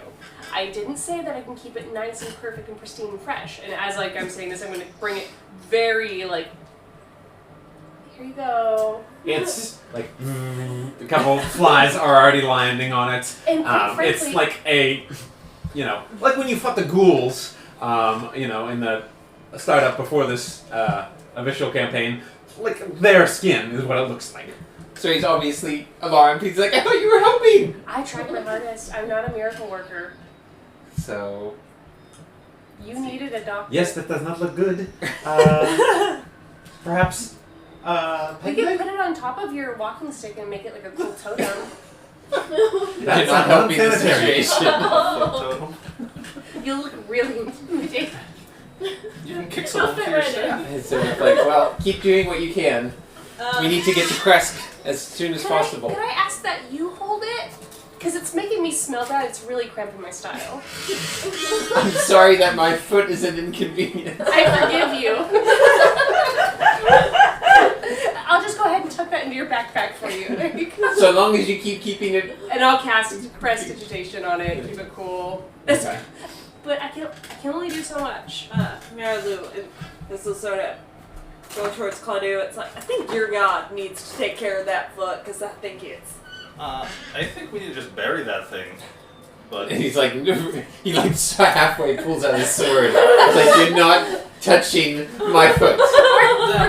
Keep your foot. I don't want it. None of us want to touch your foot, Darian.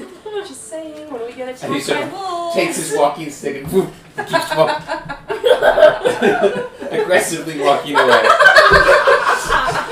Looks like he's paddling upstream. I love it. It would look really cool if he put that on his walking stick. Gary's out of earshot. It would look really cool, wouldn't it, guys? And he Maybe shouts back and goes, I heard that! maybe after it's a skeleton, because I think it's just going to keep drooping. Alrighty. At some point, after a fair bit of travel, you guys come Darian just thought to a bumping crossroads. ahead. He almost maintains a normal walking pace. He keeps dashing. He's using his action to dash. Yeah. You guys come to a crossroads. I'm just going to put up some trees to help set the scene. Ooh, look at that. Setting the scene. Wow. The cats are impressed.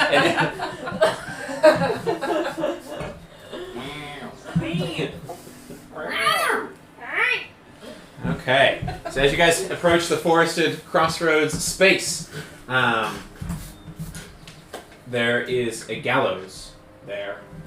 It's demonstrated there, with an empty rope swaying, opposite a signpost. A small graveyard is nearby, next to the spaces of the gallows itself. What does the sign say? So the sign, let's see, the sign reads, 1 second, I need to make sure to have all my facts ready. This is a weird sign, guys. Sorry, yes, thank you. There's definitely some spooky stuff in there, right? We're not going to approach that, right? Oh, we're approaching that. You know it. We gotta read the sign. And then something's gonna pop So the out signs of are opposite. The sign is at the conjunction Around there the crossroads. of the two crossroads. The gallows is opposite that. Okay. So just as a clarification, I don't know why. So the signpost points in one direction to the village of to Vallaki, and Is that that's to the left? that would be this To the passage left, okay. here, nearest the DM screen. And then the other passage, I need to make sure I have my facts straight. Sorry that I'm not as prepared. Don't yeah. apologize. So- you are doing wonderfully. Thank you. It shows that a Barovian village to the east, Tser Pool to the northwest, which is the farther away from my perspective, section, and Ravenloft / Vallaki to the southwest. The northwest fork slants down and disappears into the trees, while the southwest clings to an upward slope. Across from the gallows, there's a low wall that encompasses some of the graves. So Darian takes out the map that he was given and looks at it and sort of says, well, we need to go to Madam Eva, right? Yeah. And so that should be this way, and he sort of gestures towards the right. That also looks like, funnily enough, isn't that the faster way to Vallaki as well? And he sort of turns to Ireena, thank you. To ask and sort of get her inside Well, the this is, and she kind of points to the road that's pointing southwest. She says, "This is where the road leads," and she kind of points ahead, and you can see ahead of you it's sort of disappearing more into the forest tree line and becoming more of a dirt path. That the one that points to Serapul. She says, "This circles back, but it drops off. You see, the Serra Falls are only crossable by the Svalich Road." And she points back to the southwest section. She says, "This is the only way that takes that higher road. The other follows down below on the side of the river and falls to the bottom." Okay. But Well- if you wish to see see Madam Eva first, I will honor that. But I hope that we can make haste before nightfall. And he's sort of Darian's sharing with the group. It looks like from the map, and I can share this with you guys so you can see. We'll zoom in. So this is left, and it's like this curving road, and this is to the right. So the right looks even shorter. Yeah. It's dotted. I don't know if that's going to be bumpy or trouble or whatever. But I think in general, we go to the right anyway, right? We're going to go see Madam Eva. We asked her about it. And Ireena points to that bumpier section. She says, "That is the part that leads to the bottom of the falls, and to the as it meets the river." Okay, great. Well, let's head to the right then. Let's go to the Tser Falls, and let's see if we can find Madam Eva along the way. All right. Heading. Can we just take and see if we see anybody in the woods or anything looking Sure. like Make a they're perception check. gonna jump out at us on the crossroads? I look at the graveyard myself. Sure. Go ahead and make it. 19. Are you rifling through the grave or just glancing? Just looking. Okay, perception. No, stop. Yeah, don't you dare. That's a 10. 10? Okay. The graves are worn enough that you can't really tell the markings upon them. You notice a strange moth flickering in the air for a second, and then it kind of just flickers away, flutters away. But don't. Otherwise, it seems like it had a weird flash of red on its wings. But otherwise, a pale moth. Darian, what'd you get? 19. 19. You see something strange in the dirt, kind of half sticking out I'll just mark it with another up-turned grave section, kind of right around here. So you see that There's a grave there? It's not a grave. I'm just using it with the up-turned grave modeled, but it looks like something strange sticking out of the dirt. You can't quite make it out just yet. Okay. As they Darian points it out to the group. Says, looks like there's something over there. The dirt looks like it's been moved. Weird. Want to check it out? Want to just keep going our merry way? I mean, it's right next to us. Might as well look. So we're gonna ready an action mold earth. Because he's gonna get ready to move it in case he needs to. Sure. You're going over and having a look. Is that what you're doing? You said... I said we, but yes, I can go. I'm defaulting to the person who has the idea is the person doing the thing. Otherwise, specify. You can suggest and appoint someone nobly and bravely if you'd like. So you head over. Half buried in the dirt, it appears that there is a cut hangman's noose tied in a noose knot that is sticking up from the ground. And that's what you're seeing amidst the dirt. Would I know if when someone is hanged, is the rope they're hung on, like the noose, is that cut off and they're just buried with the noose on them? Or is that removed? Generally not. Generally it would be removed. Okay. Okay. Does this look like it's been set here recently? Yeah. Is Can it you see seen how it old for a it while? is? Make a general intelligence check. Use that big old brain you got.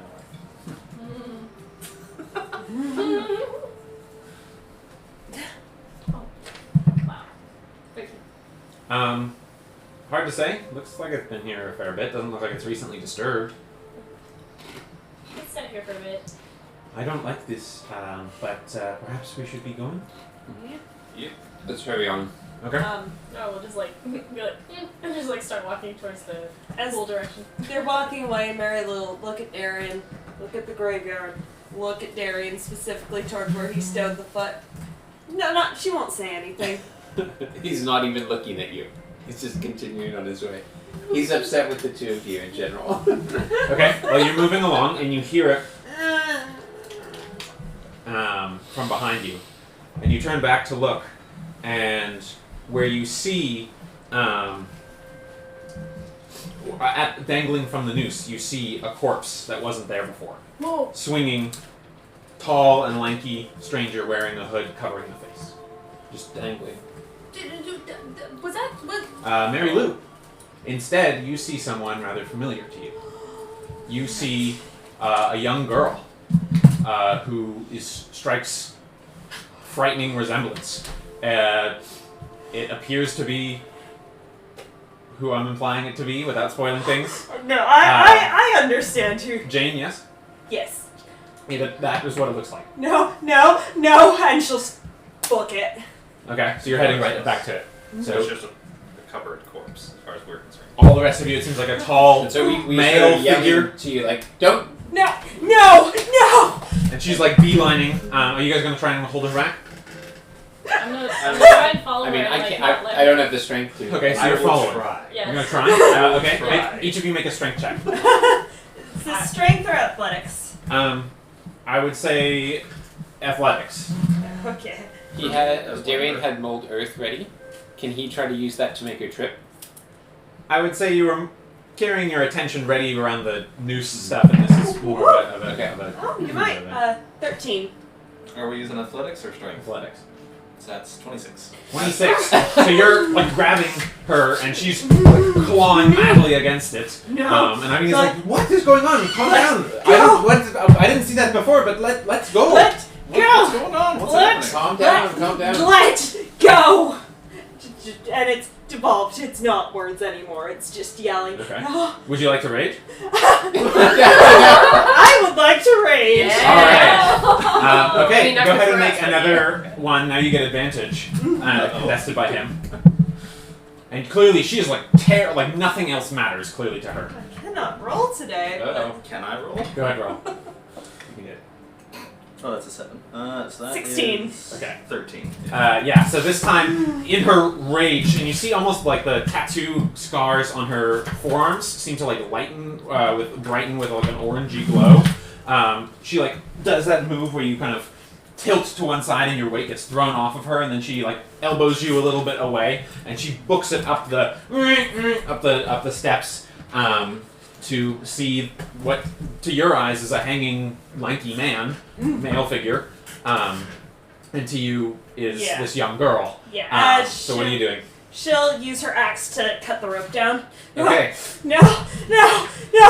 As you cut it, it sort of collapses to the on the ground, and it sort of begins to dissolve What? into a long, lanky corpse body, and then again into mist, into nothing.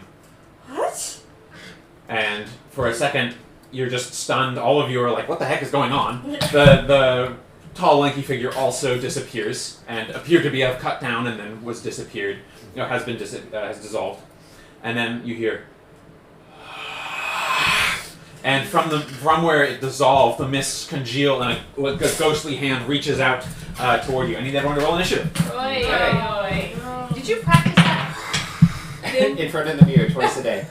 It's be spooky. Good job. Look like in the shower. I just Spooky. I do practice some voices, but not that one. I'm looking forward to the non-filmed campaign when we have the next session, because there's some fun voices hopefully that will come there. Uh-oh. Alright. Teasing. Yeah, teasing. Chris got to tease a little. Let's see here. Okay, let's get that initiative going. Do you know if sorcerers can cast this a ritual? It would be in your section under spellcasting. Alright, 25 to 20. Can't do anything. You have the book in front of you. I know. I don't know how this works. Whoops. Okay, 25 to 20, anyone? 20 to 15? Had exhaustion. Whoops. 20 to 15, okay. No on that. So 15 to 10. 14 for Marilu. Okay, that's appropriate. Mary Lou at 14. Ireena got a 10. I got a Yay. 12. Or Claudia, you got a 12. nice. I like it. Ireena got a 10. Nora. 10 to 5. 7. Nora on a 6. Nora on a 7. Darian on a 6. Jennifer? 9. What? 9. 9, okay. Alrighty. Well, top of the round, the ghostly figure is going to reach out and is going to do its withering touch against you. And it is going to be... I'm going to say it's fair to say it surprised you, so I'm going to give it advantage. That's fair. Not much better. For a 13. No. Alright, so as it swipes away, you're just like, and your fear almost helps you in this respect. You're sort of able to duck past as this figure's like reaching out and clawing. It's the hooded man now, and you're seeing a ghostly hooded wraith figure who is dressed in this sort of macabre way, and a noose knot is around his neck. Alright, it made its attempt there. Let's see, that's it for its turn. So next up is going to be Mary Lou, and then Cluedo. Is her rage... Your rage is still in effect. Okay. This happened all very fast. Copy that. She probably would have been just carrying her great axe, just Janie, and just hit it. Yeah, go for it. Make your attack roll. Oh, I cannot roll for shit tonight. That is 10. 10 does not hit. It sort of sweeps out of the way, and the axe kind of causing the mist to swirl a little bit, but it re-solidifies and does not land a telling blow. Alright, anything else you'd like to do in your turn? Cluedo, you're on deck. Just that for Okay. a while. Heavy breathing. Heavy Got it. breathing. You're up. Cluedo. Okay. On deck is going to be Ireena, and then Nora. Oh, sorry, and then Jennifer. For my position, am I able to move in where my scythe would hit? I have 30 feet. Yeah, 30 feet would put you about to the base here. So I'd say probably not at the moment with the angle and the distance there. Maybe just out of reach. So you can dash to get a little closer, but because there's some elevation and this thing's right at the hang spot above at the top of this sort of stairway that leads to it, that Can is... I back up a little bit then? Okay, yeah. Just so she has room to get down. I will ready a scythe attack if they move within range. Got it. Okay, Ireena's turn. She's going to slap a bolt into her trusty crossbow and take aim and give it a shot. That's a 20 to hit, so Ireena did great. She missed with that thing yet? I don't think she has. She also rolled a 9 for damage. But as the bolt passes through the thing, it sort of tears a little bit of the shadow and mist that's forming it as it goes, but it doesn't seem to last a very telling blow. This doesn't seem to be a magical item or something like that, so the incorporeal figure is less than affected. All right. Next up is Jennifer. Nora on deck. Okay. Sorry, I'm looking. Let's see. I will make a gesture in its direction and try to use Chill Touch. Okay. Go ahead and make an attack roll. That is I forget my stuff. Sorry. That's a 20 total. Okay. A shadowy claw of ghostly energy flies towards this ghostly creature and strikes it, but has no effect. It appears to be immune to necrotic damage. Okay. Okay. So that's it for your turn? I'll have a reaction and just say, "Get out of there! What are you doing?" All right. Nora, you're up. I'm gonna whip up my dagger and try and throw it at Darian's the on deck. shadowy figure. Okay. From where you're at right now, it's 30 foot, so it's going to be a long-range shot. You can get a little closer if you want to try and make a reliable run shot. close and then do a... Yeah. Okay, a toss. So go ahead and make an attack roll. Nat 20 plus 5. Nice! Great shot. You sort of twist it around, give it a kiss, and shoot it off. Just goes straight in, and it's kind of glowing with a sort of ambient blue-green energy, and it strikes and sort of lands into it, and where it lands, almost like a cascading flow of energy flies through the creature. Go ahead and roll damage. Okay. So it's a D4 doubled. D4, so just roll 1 and double that? Yes. And then add your modifier after that. 5. 5 We'll total? get 'em. Okay. Oh. As it strikes. Alright, and then... Can I mark this creature and learn one of its vulnerabilities? Sure. You mark the creature as you, through the dagger, some of the energy kind of slips back into you, to your hand that tossed it from it, and as you do it, you realize it has no vulnerabilities. I'm gonna yell out. I can't find something that's vulnerable, guys. Okay. I don't know your rule. Are you able to know what it's resistant to? Like, it's resistant to the arrow. Does she know that kind of info? So read what it says.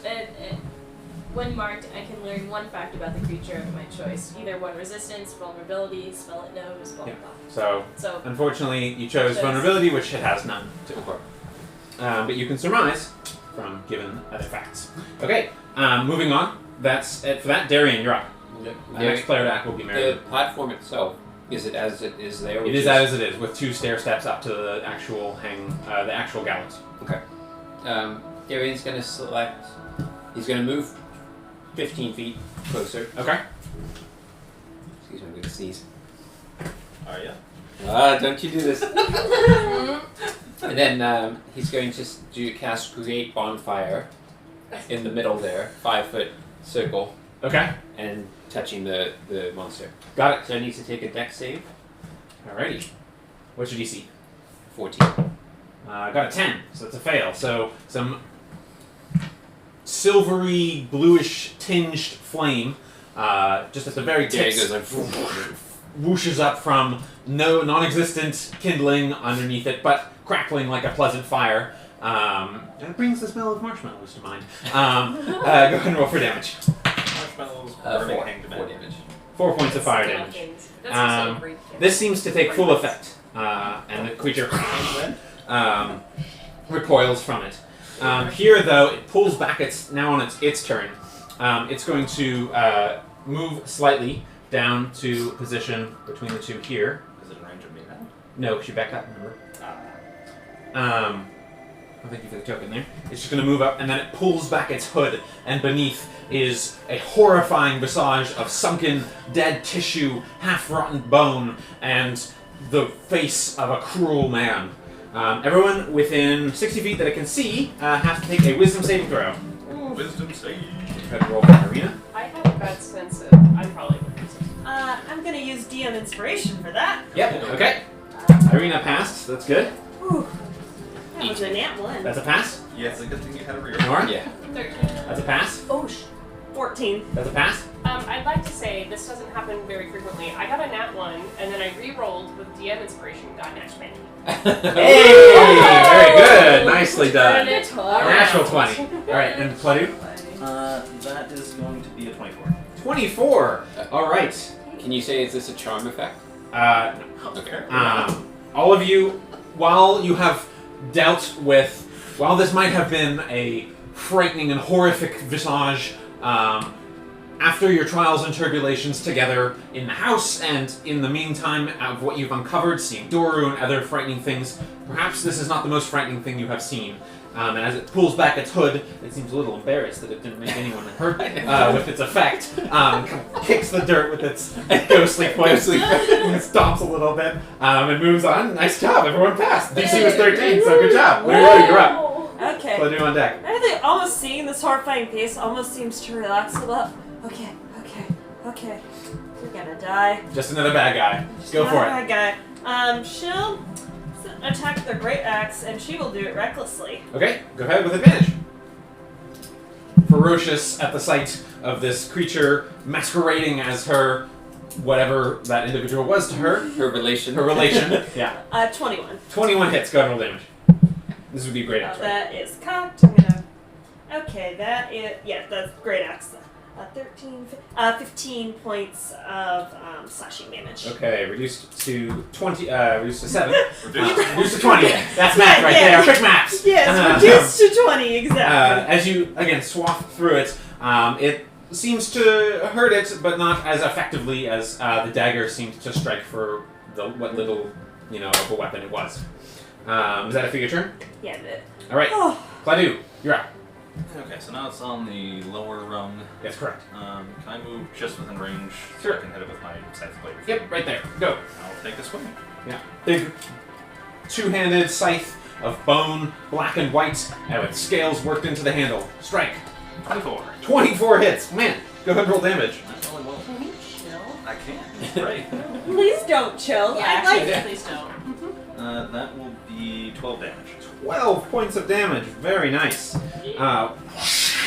This time, the edge of the blade glows with a black and white light that intermixes and cuts straight through, and you see part of the ghost's arm go flying off. And the mist slowly begins to reform it, but clearly this weapon did significant damage to the creature. And it sort of recoils in anguish. Alright, that's it for Pladu. Ireena's turn. She's going to reload her crossbow. It's going well for her, so fire again. That's going to be an 18 to hit. No, Ireena, she's little marksman over here. Another 10 points of damage reduced. Is that right? No, 8 points of damage reduced to 4. But again, the bolt goes flying still through and off into the trees, but seems to strike. And the ghost seems to be or the phantom seems to be dripping ooze of greenish black energy that sort of plops on the ground with big gouges in it now. All right, so that's it for Ireena's turn. Jennifer, you're up. Nora on deck.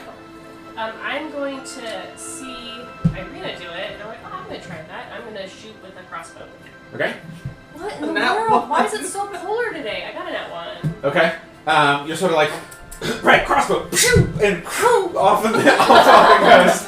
Just Did Ireena see it? yeah, Ireena's I'll show you later, but good try.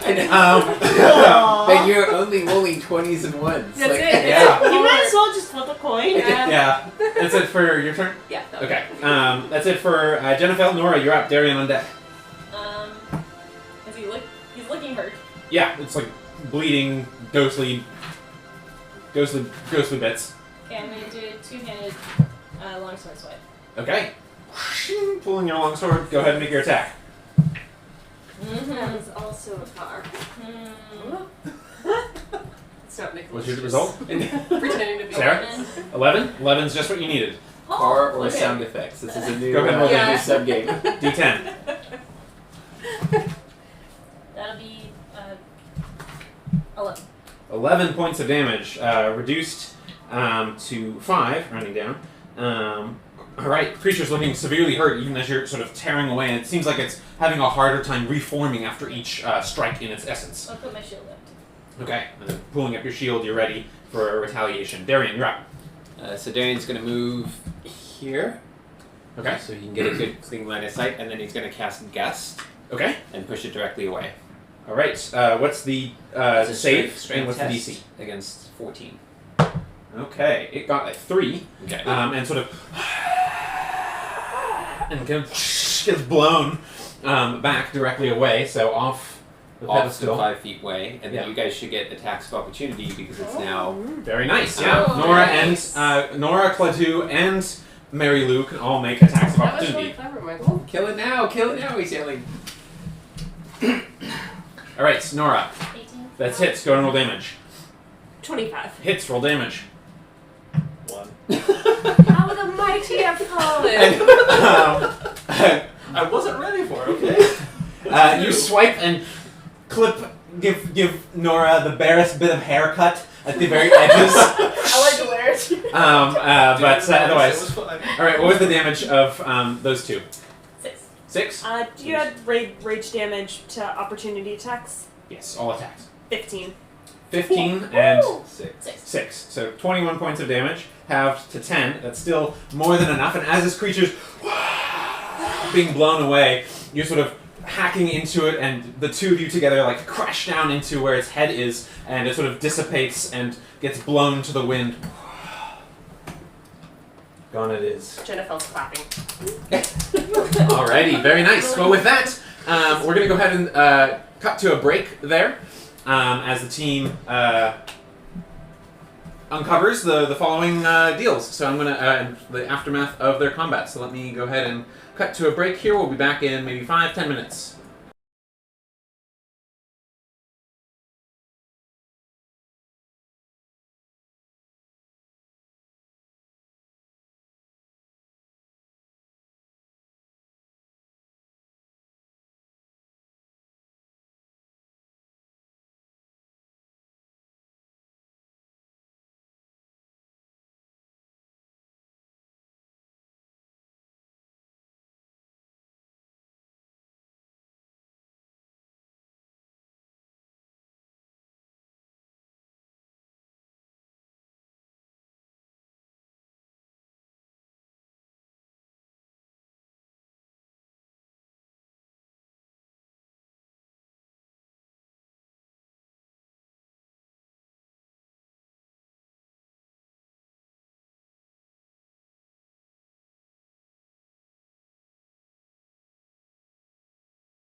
Okay, and returning, leaving off, picking up where we left off, the team just vanquished a mysterious executioner ghost phantom creature that masqueraded as someone of importance to Mary Lou.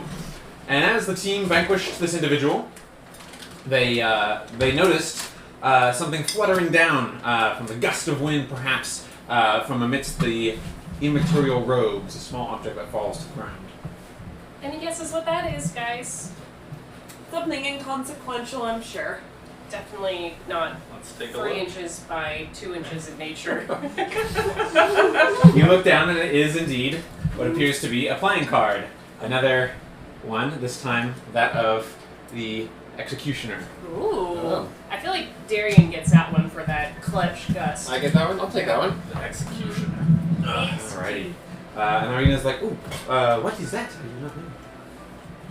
Oh, So we're I pick collecting it up and I show it to the group. Huh. And show it to Ireena. Well, I guess it is fitting. Strange that he would have this. Mary Lou's just sort of sitting by the platform, sort of cleaning her axe and staring ahead. Are you alright? So, lass, what was that all about? You suddenly booked it back towards that hanged man, which seems a little weird as far as I can tell, but Hanged man? the You know, thing we just brought. was a young girl, and then it turned into a hanged man. I'm pretty sure it was a hanged man the whole time. Yeah, I saw It it. I looked saw like a it man to too. me. I only saw the man. Perhaps it was playing trick. Did you eat that hallucinatory I'll thing? cast sparks. Is it doing anything? Is he doing anything? I mean, it looks nice. That is interesting. Do you do this after cell? Yay, good job, everyone. I Is did. this how you do? But no, it was like a teenage girl. Lass, well, I may be a dwarf. I'm certain that was a male the whole time. But as much as I can. I did not see this girl, but it seems that we have vanquished this foul liar spectre. I do not like staying here with the graves. Now I am worried that they will be disturbed as well. Are we heading still onward? Yes. Or is there more? Well, maybe we should. Now Yes. that this was weird. Maybe we should look around the area and see if look around the graves and see if there's anything of. I am going to keep watch with crossbow out. You're very good. We have to talk about. You have to show me some Yes, things. perhaps some target practice later. But I thought maybe these people or things with cards were people like us that were also on their way to see Madam Eva, and some horrible fate fell upon them. Maybe. I mean, this is right at the crossroads. Could be people going towards Vallaki too. So Darian will ask Ireena if did you have a local executioner at some point in your town's history or in your region's history? Not in my village, but certainly in Barovia's history there have been, I'm sure. When was the last time you executed someone? I do not know. I never attended any. Well, It seems kind of strange that she wouldn't have a better answer. But I don't know what else to make of that. Nor's gonna be Inside check. looking around for her dagger. That's what you get from your insight there, but Can I poke I around? did it for you. I gave you the info. Thank you. Can I read the graves and look around and Yeah. check out to see if there's any other signs of disturbance? Yeah. Go ahead and make a investigation or perception, whichever's better for you. Mary Lou will stand with Ireena. 13. 13. Okay. The graves are too worn for you to read any names. They do not appear to be disturbed in any way. Nor's gonna look around for her dagger. Okay. Yeah. I'll say you're able to find it easily. Oh, It glows a little ambiently. how about until Ireena's you grab it. crossbow bolts? Yeah. Those have gone into the distance of the woods. She says, I have a few remaining. I will have to take stock again, but I do not want to linger in the woods here. especially with the mists rolling in. And Can she we- kind of gestures to the woods at large and the area getting a little closer with the graying mist. Darius just wants to go and look at the loose ground again where the noose was. Okay, yeah. Is there Still anything more? A body hasn't magically appeared there or anything? Okay. Alright. Are you looking for more combat? Just making sure. I wanted to know if he had been put to rest. I'm gonna pick up the noose, Okay. and I'm just gonna put it in my bag. Alright. As you touch it, it feels a lot heavier than it should. It appears to be a normal noose otherwise, but it's a lot heavier than it should be. Go ahead and make a wisdom saving throw. Oh no! I know better. That is a. Where are my saves? That is a 18. 18. Animal crackers rattles? Well, it appears that for a second it is sort of heavier, and then you sort of hear the same, and then it sort of slops and the knot unties itself into just a little bit of rope. So maybe 2 feet of rope now, and no other effect. I'll wrap it around Darian's walking stick to make a nice little handle for him as a olive branch. Spooky rope for your stick. Spooky rope for your spooky stick. He just like looks at you like just sort of shrugs and goes on. They just sort I of- think these perks were better. Noted. I like this one better too. Irena's just been sort of sitting or standing, rubbing her temples, just muttering, like maybe just mine, missed, playing tricks. Gotta get to Madam Eva. Yes. Yeah, let's go. Maybe we can have a more thorough discussion at the evening when we are resting. But I am concerned for our safety here. Even I know that you poked around the graves, but perhaps, well, I don't want to push, but Yep, let's go. Let's go. That's it, that's it. and you guys head on forward and onward. Again, it seems to be a slow and misty journey, but it's passable. The road sort of moves from more cobblestone area of the crossroads to a more dirt and muddy path with wagon tracks that seem to be carving a path that leads all the way farther down towards sort of the water space that you know is coming ahead. Evidence of the comings and goings of wagons. And it seems to be cutting through sections of the trees. It's much less of a direct road in paved spaces. But eventually it breaks away into, the canopy of mist and branches sort of gives way to a boiling black clouds ahead, up above. And before you, there's sort of a clearing now. Next to the river, there's a widened space that forms a very small, lake space.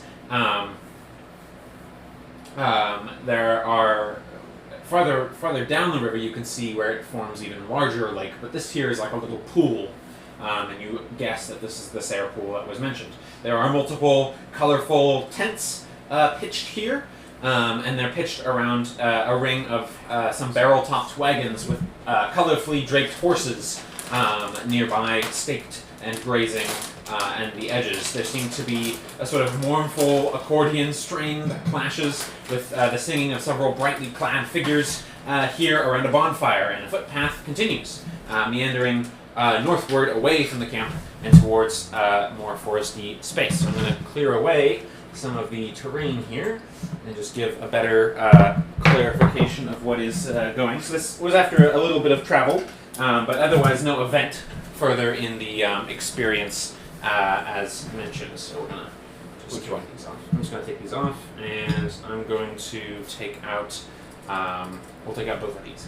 Can you remind me what the scaly man had? As far as the Horseman. Horseman. oh, the card, yeah. Alrighty. Ooh. Other way around. Yeah.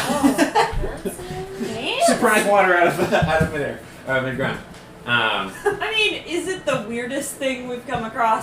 No, but anyway, so marching order continuing, I'm assuming, unless otherwise specified. So the team heads down the dirt road path. Oh.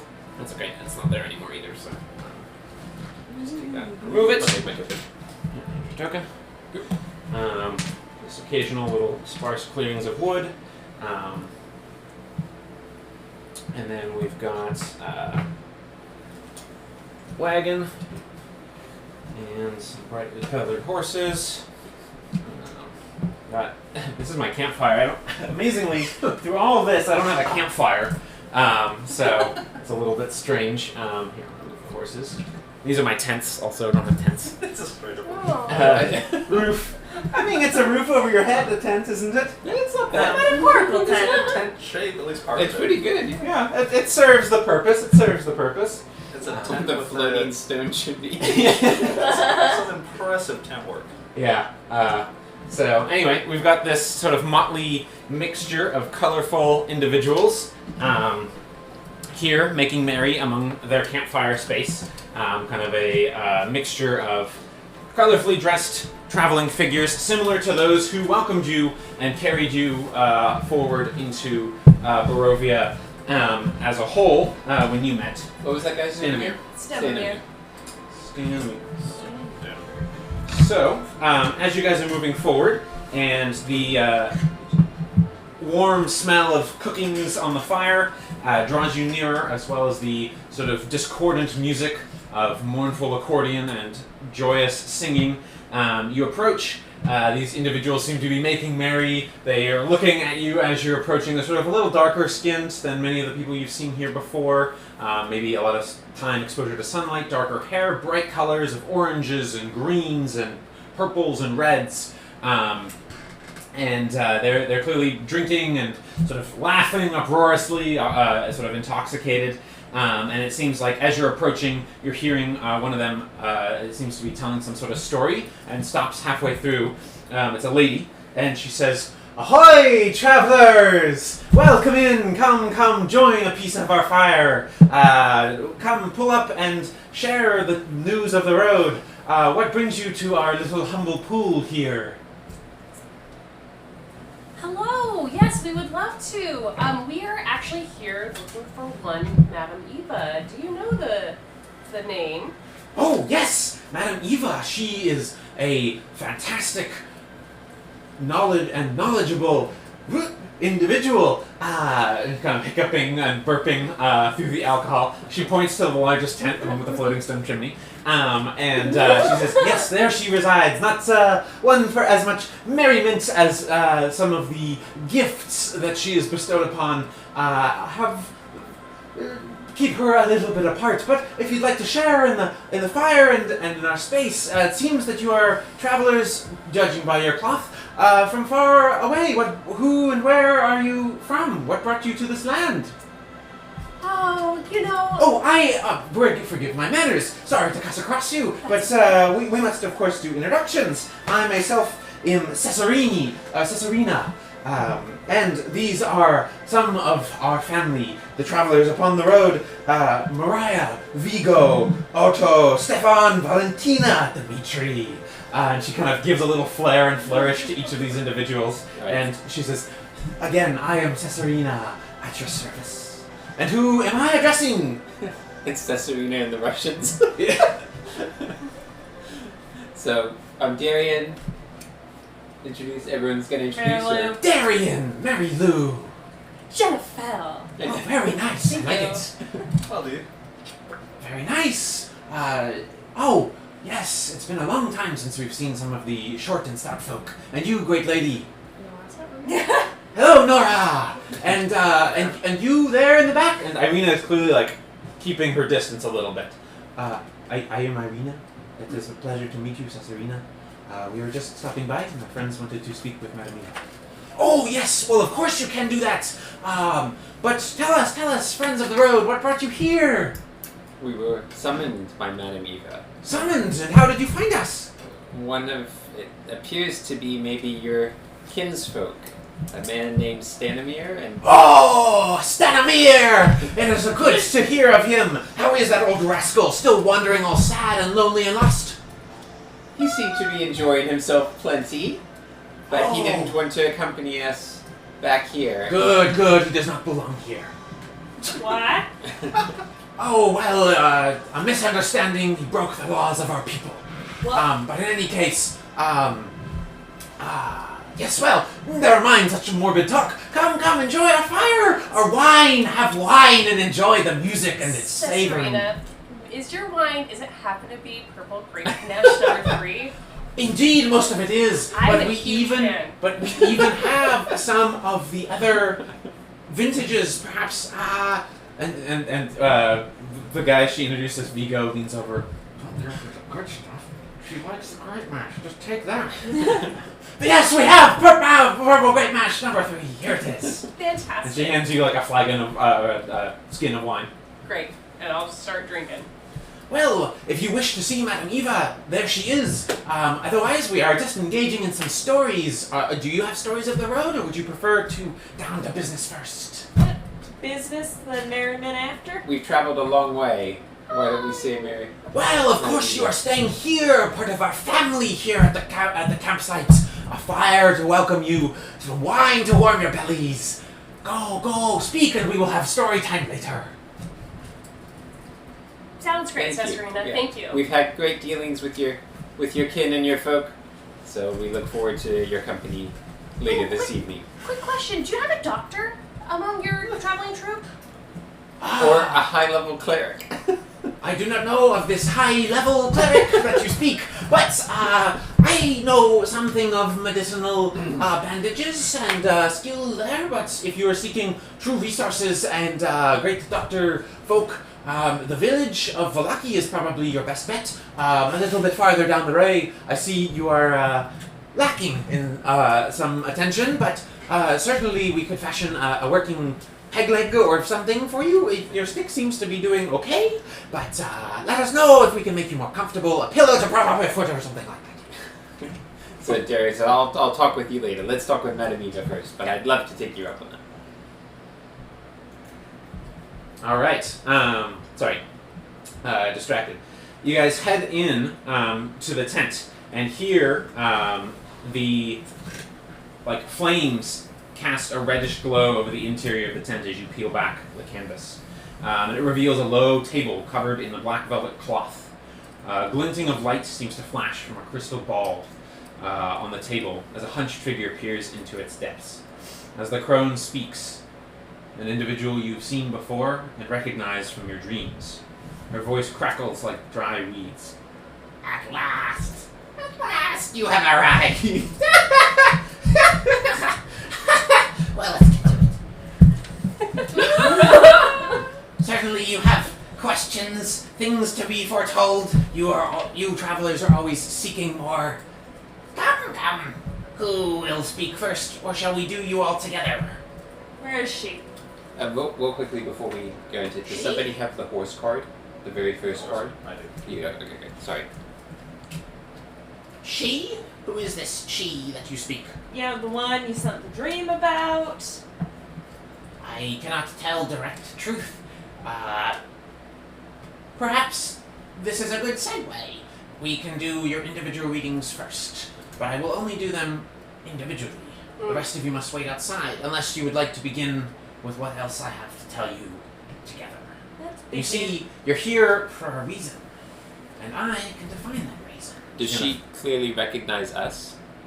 She clearly recognizes each of you, Okay. and in fact, she calls each of you out by name, and says, Well, Cladu, Clagadaifu, Lynn, welcome. The vengeful priest. Shadow pledged, Jennifer Dartaxia, welcome. Mary Lou Cully, kind of recoils at the sister staver. And you, the withered knight, Nora, of the bright emerald eyes. And this one, Darian of the scales, slayer of saber-tooths. Welcome. And perhaps there is much to be discussed. So, what have you brought me? Maybe we should start with, why have you brought us? Well, Why are you we see, here? fate is an interesting thing, and you have a part to play here in this land's story. There is much that cannot be said directly. My people's traditions must be upheld, and the gift, it is a trying thing. so hard to make sense of the visions and the words. I have words for each of you, individually as I have said, relating to what you have given, what you have found, and what you have been granted. And I have words for all of you together, revealing much of your truth here in Barovia. What can you tell us of our mission here? Why have you brought us to Barovia? What are we to do? Well, there is much to say, as a group, or as you particularly, Darien of the Scales. Do you want to hear the group step first? Yeah. Group step first. Alrighty. Give me a second to prepare this. I'm gonna make sure I have it all in correct. The what priest? Vengeful. What? You were the shadow. Pledged. What was your last name? Jennifer? Ataraxia. De Ataraxia? Yeah. Okay. I've never actually said that out loud. I read it as You Dartaxia, but yeah, sorry if I messed it up. That's okay. Okay. Let's see. I've got this.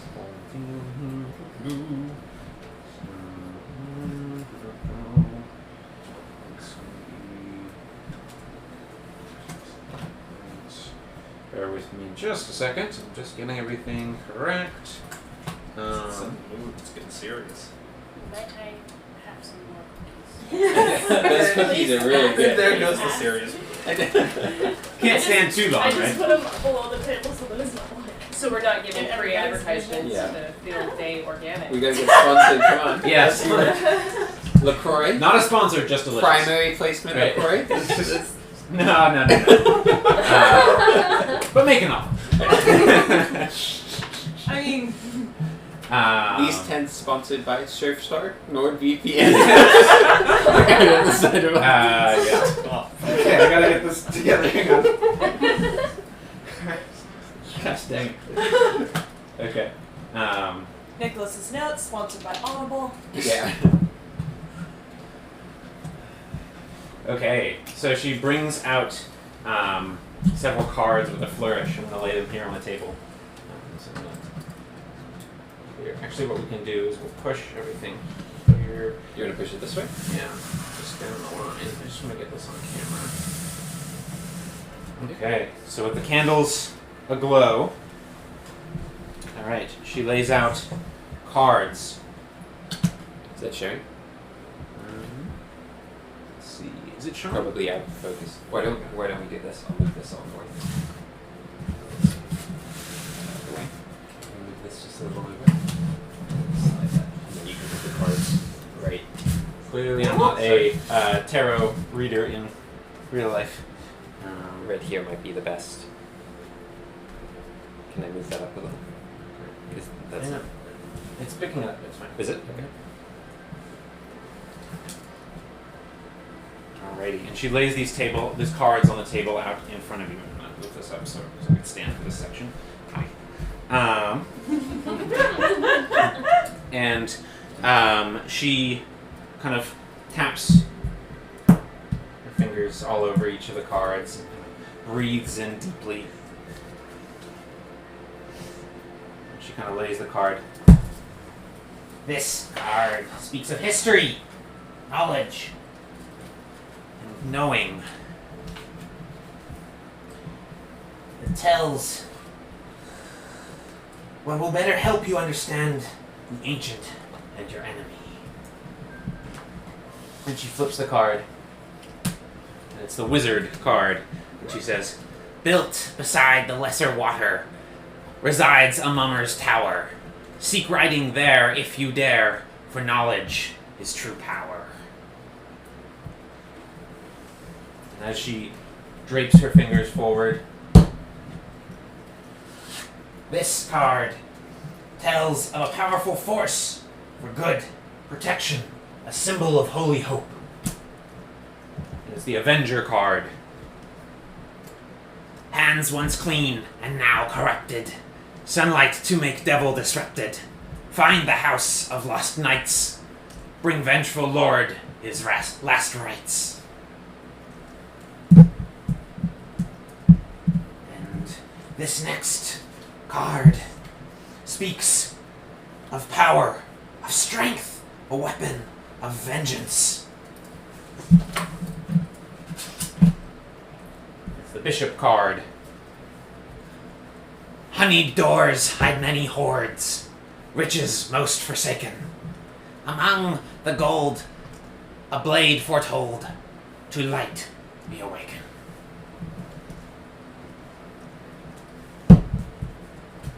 Next. That was the bishop. That was the bishop. She's kind of pawing around. You get the sense that she doesn't have very good eyesight. Hmm. She's kind of pawing around and feeling the cards. She flips this one here. The artifact. This card sheds light on one who will help you greatly in your battle against the darkness. She turns over the card. With wary eyes, one in disguise seeks devil's final end.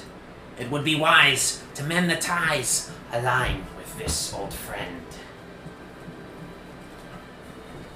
And last, your enemy, a creature of darkness, whose power is beyond mortality. This card will lead you to your fate together. And it's the broken one. Buried in stone to smother, the object of his envy. His love did love another, for all that he can be. Go, take these cards. Collect the fates. I have each more to tell, you individually. So who shall it be first? But be wary of my words, heed them well, and keep the cards close to remind you of what may aid you, what fates may await you. But forget not your own choices as well. She clears the table of the cards and pushes the stack forward to you guys. Jennifer will gather them. Okay. Very nice. Mary well. Lou, you seemed pretty anxious. Do you want to go I first? guess. Yeah, sure. Alrighty. Ah, well, the rest of you, wait outside. This one, scarred arms and hearts alike. Could it be you've found trust among misfits? Present your card in blood arms. The rest of you, away. And she'll present it. Yeah, let's see it. Very nice. Oh, nice. Donjon. Donjon? Yeah, donjon. Prison. Dungeon. Uh-huh. That's like we're talking about mustard. Donjon. No, it's D-O-N-J-O-n. Oh. D-O-N-J-O-n. Oh. It is Donjon. Donjon. Donjon. Donjon. That's a French prison. That's a French. For all we know, it could be. I don't know. Oh, So, Donjon. everyone else has left and rejoined outside in the fire outside. You scroll to yours. She kind of closes her eyes.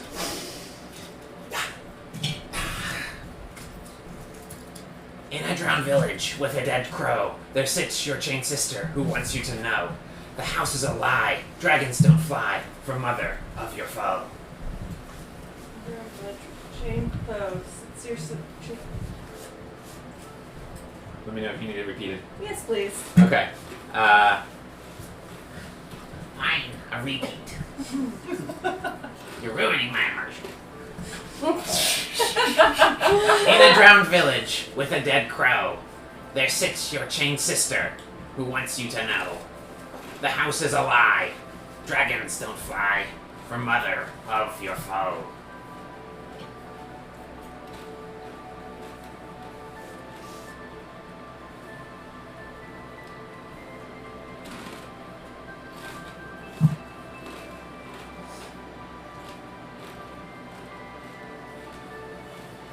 She pushes the card with one gnarled, crony finger. She pushes the card back toward you, and she says, Be warned, your fate is not easily earned. Only after you complete it can you call upon the powers set aside for you. Yet, if you do collect these fates of the land and of others who have fallen before, or triumphed even, there might be something in it more for all of you to reap. Go, send in the next one after you. Really will kind of her a bit, walk out, and she'll be like, okay, she wants the next one.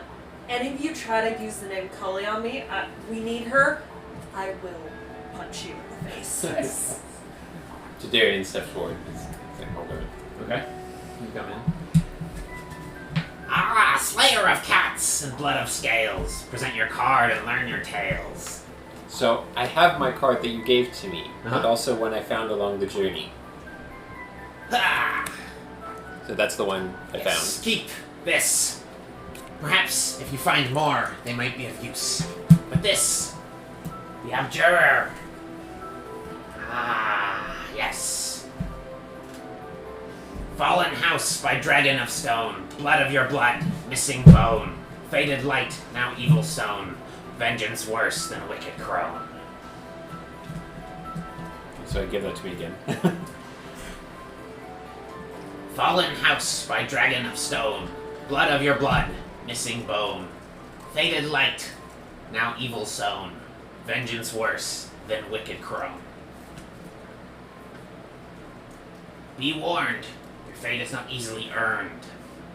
Only after you complete it can you call upon the powers set aside for you. I didn't type fast enough. Vengeance once. Vengeance worse than wicked crone. Worst. But perhaps if you seek the fates of others in this land, collect and use them, wield them as fate carvers of your own, you might gain strength for those who travel with you and you yourself. Feel free to send in the next one. Enjoy the wine for me. So before he goes out, he wants to Darian's going to ask Madam Eva, I've already started finding something that I think might fit your description, and he sort of holds out the egg. He takes the egg out that he found, and he said, "Are there The broken more, egg. The broken egg, yeah." And he says, "Are there more of these, dragonkin or Questions people?" direct, I do not answer.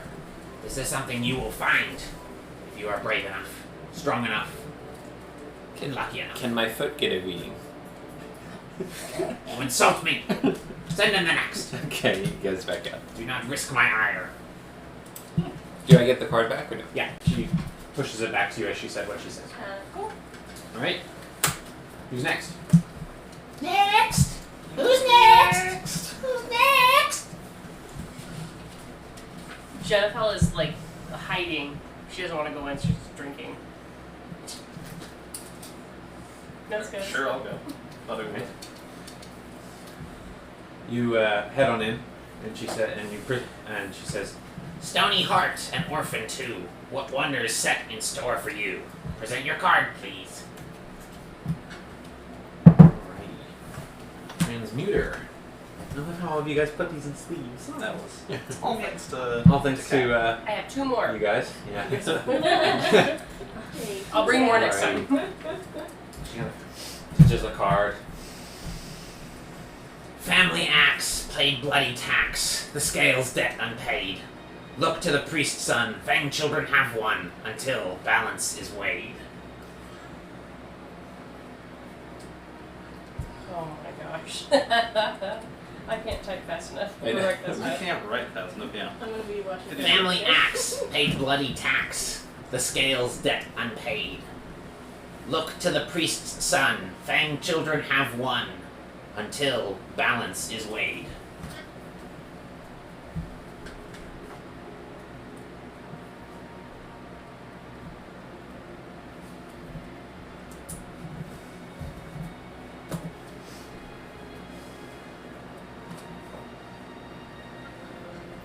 She slides the card back toward you. Be warned, your fate is not easily earned. Only after you complete it can you call upon the powers set aside for you. And if you do, collecting your fates and that of others shall strengthen you and your allies. For the mists claim many of blood. I'll take out the horseman card. I show up. Yes, that one I remember. I remember them all. So collect more like these? More of these? Yes, more ladies. Man, I'm trying. Okay. No, I love it. I love it. Yes, the fates of others. Travelers to this land have this power to wield fates. Only yet if they attain their own. Be wise, young priest. He will leave, or I will leave, I guess. Send in next. And I'm gonna walk straight out to Jennifer. Attempt to just literally lift her and like walk her in. Are you struggling? At this point, I probably had the whole wineskin, so Feebly. feebly. So I'll just. Oh, she struggles, but she drinks well. Says Ireena from the campsite. All right, you head in. Yeah. Okay.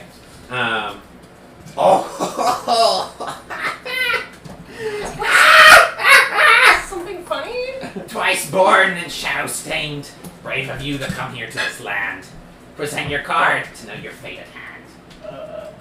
Okay. Can I just give you a word of advice? Don't laugh when people walk into your tent. That sends a bad tone for the conversation. And I'll hand it. I'm like pouring my wineskin, but it's dry. She takes the card. I need that one. The Elementalist. She taps it again with her bony, wrinkled, warty fingers. Second life, sow strife, a whispered mother's cry. Behind your mask you tremble, to all your friends you lie. Where amber doors assemble, the shades gift fate's eye. I'm gonna need you to like. Maybe text me that. Or Can you like write it down for me and like send it to me? Alright. I don't do writing meetings. Okay. All right. Let's. Second life, sow strife, a whispered mother's cry. Hold on. You. Did anyone ever smell you? You talk so fast. Okay, second life, so strife. Barovia's Jeopardy song is playing. Oh, there's a cry. Okay. One line. Behind your mask you tremble. Mm-hmm.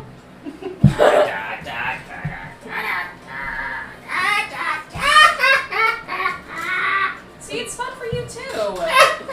Okay, alright. Behind your mask you tremble. To all your friends you lie. All your friends you lie. All your friends. Where amber doors assemble. The shades gift fate's eye. So, are we gonna do like a literary analysis?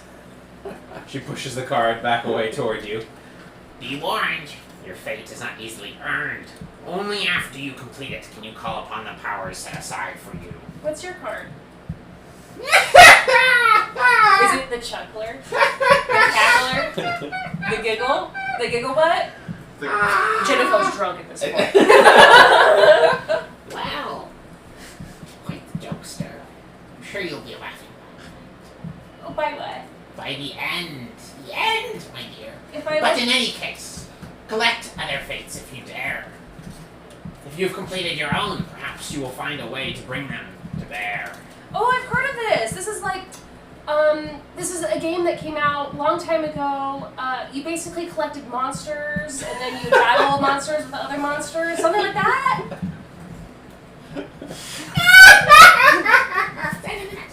Okay. I'll like shamble out and do finger guns at Nora. Your turn. Oh. Right. Last but not least. Stood in and literally throw the cards in front of her and be like, All right. what the heck? Boldly going. Where no Nora has gone before. The top one is the one that she. The withered angel blood. Seeker of lost friend and hope in your heart. You bring me 2 cards? Yeah! I hate meddlers. She kind of looks up to the sky. I may tell of your fates both. Well, first, mine, of course, the illusionist. False sun, fiery sun, its warmth is on the rise. Devil followers and devil worshippers will lead you to your prize. The calmest den of peace is fraught full of lies. There's metal on a cat and man in disguise.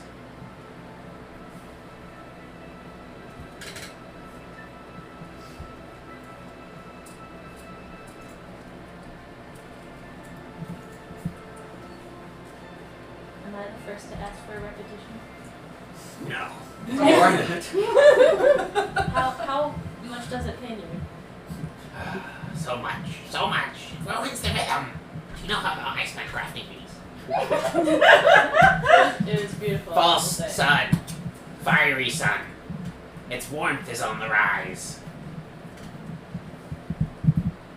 Devil followers and devil worshippers will lead you to your prize.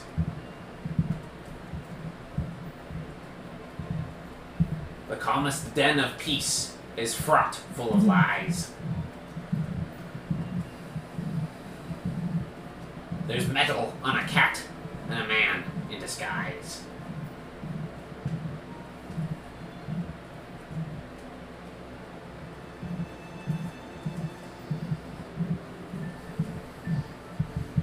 Okay, you can continue.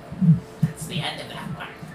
But now, She kind of pulls her hand back a little bit, like it burned her when she touches the monk card. Just the other card. She tops forward here.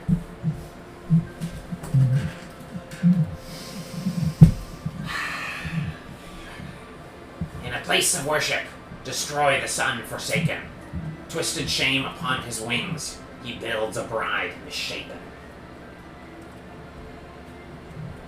This time with two fingers.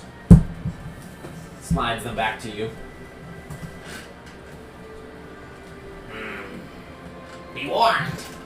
These fates are not easily earned. Only after you complete them can you call upon the powers set aside for you. Yet seek other fates if you are bold enough to do so. Outsiders can carve their own and reap from others what they sow. That is all I have to say to you, of the one who travels with you. I dare not speak her fate. But go, rest. Enjoy your evening before it gets too late. The one that travels with me? The local. The girl you call Ireena. Okay. And of my friend? I have spoken. She blows out the candle that is on the table there with her. You see her eyes flash green as she walks out. Alright. Well, flush with the different cards you guys have collected. So how many cards do you have altogether? I have two. Two. So I have 2 in addition to the ones that you just gave us. 2. 7. You have 7 though. Oh, you have 7. So 7 total. 7 total. 15. 15. Yeah. Okay, so as you all reapproach together and kind of circle up a little bit amidst the campfire, there's like they're starting to kind of get a little rowdy and start telling tales and kind of shoving around a little bit and stuff there at the campfire, the other Vistani. But as you circle up, all the cards kind of fly out of your hands and form a deck together of these 15 cards. And they stay there, kind of hovering in the air a little bit, and a little cloth sack kind of comes around it and encloses it in a nice drawstring pouch. Oh, isn't that nice? Fancy. And then it drops to the ground. This wouldn't happen to be a deck of many things. It is not a deck of many Okay. things.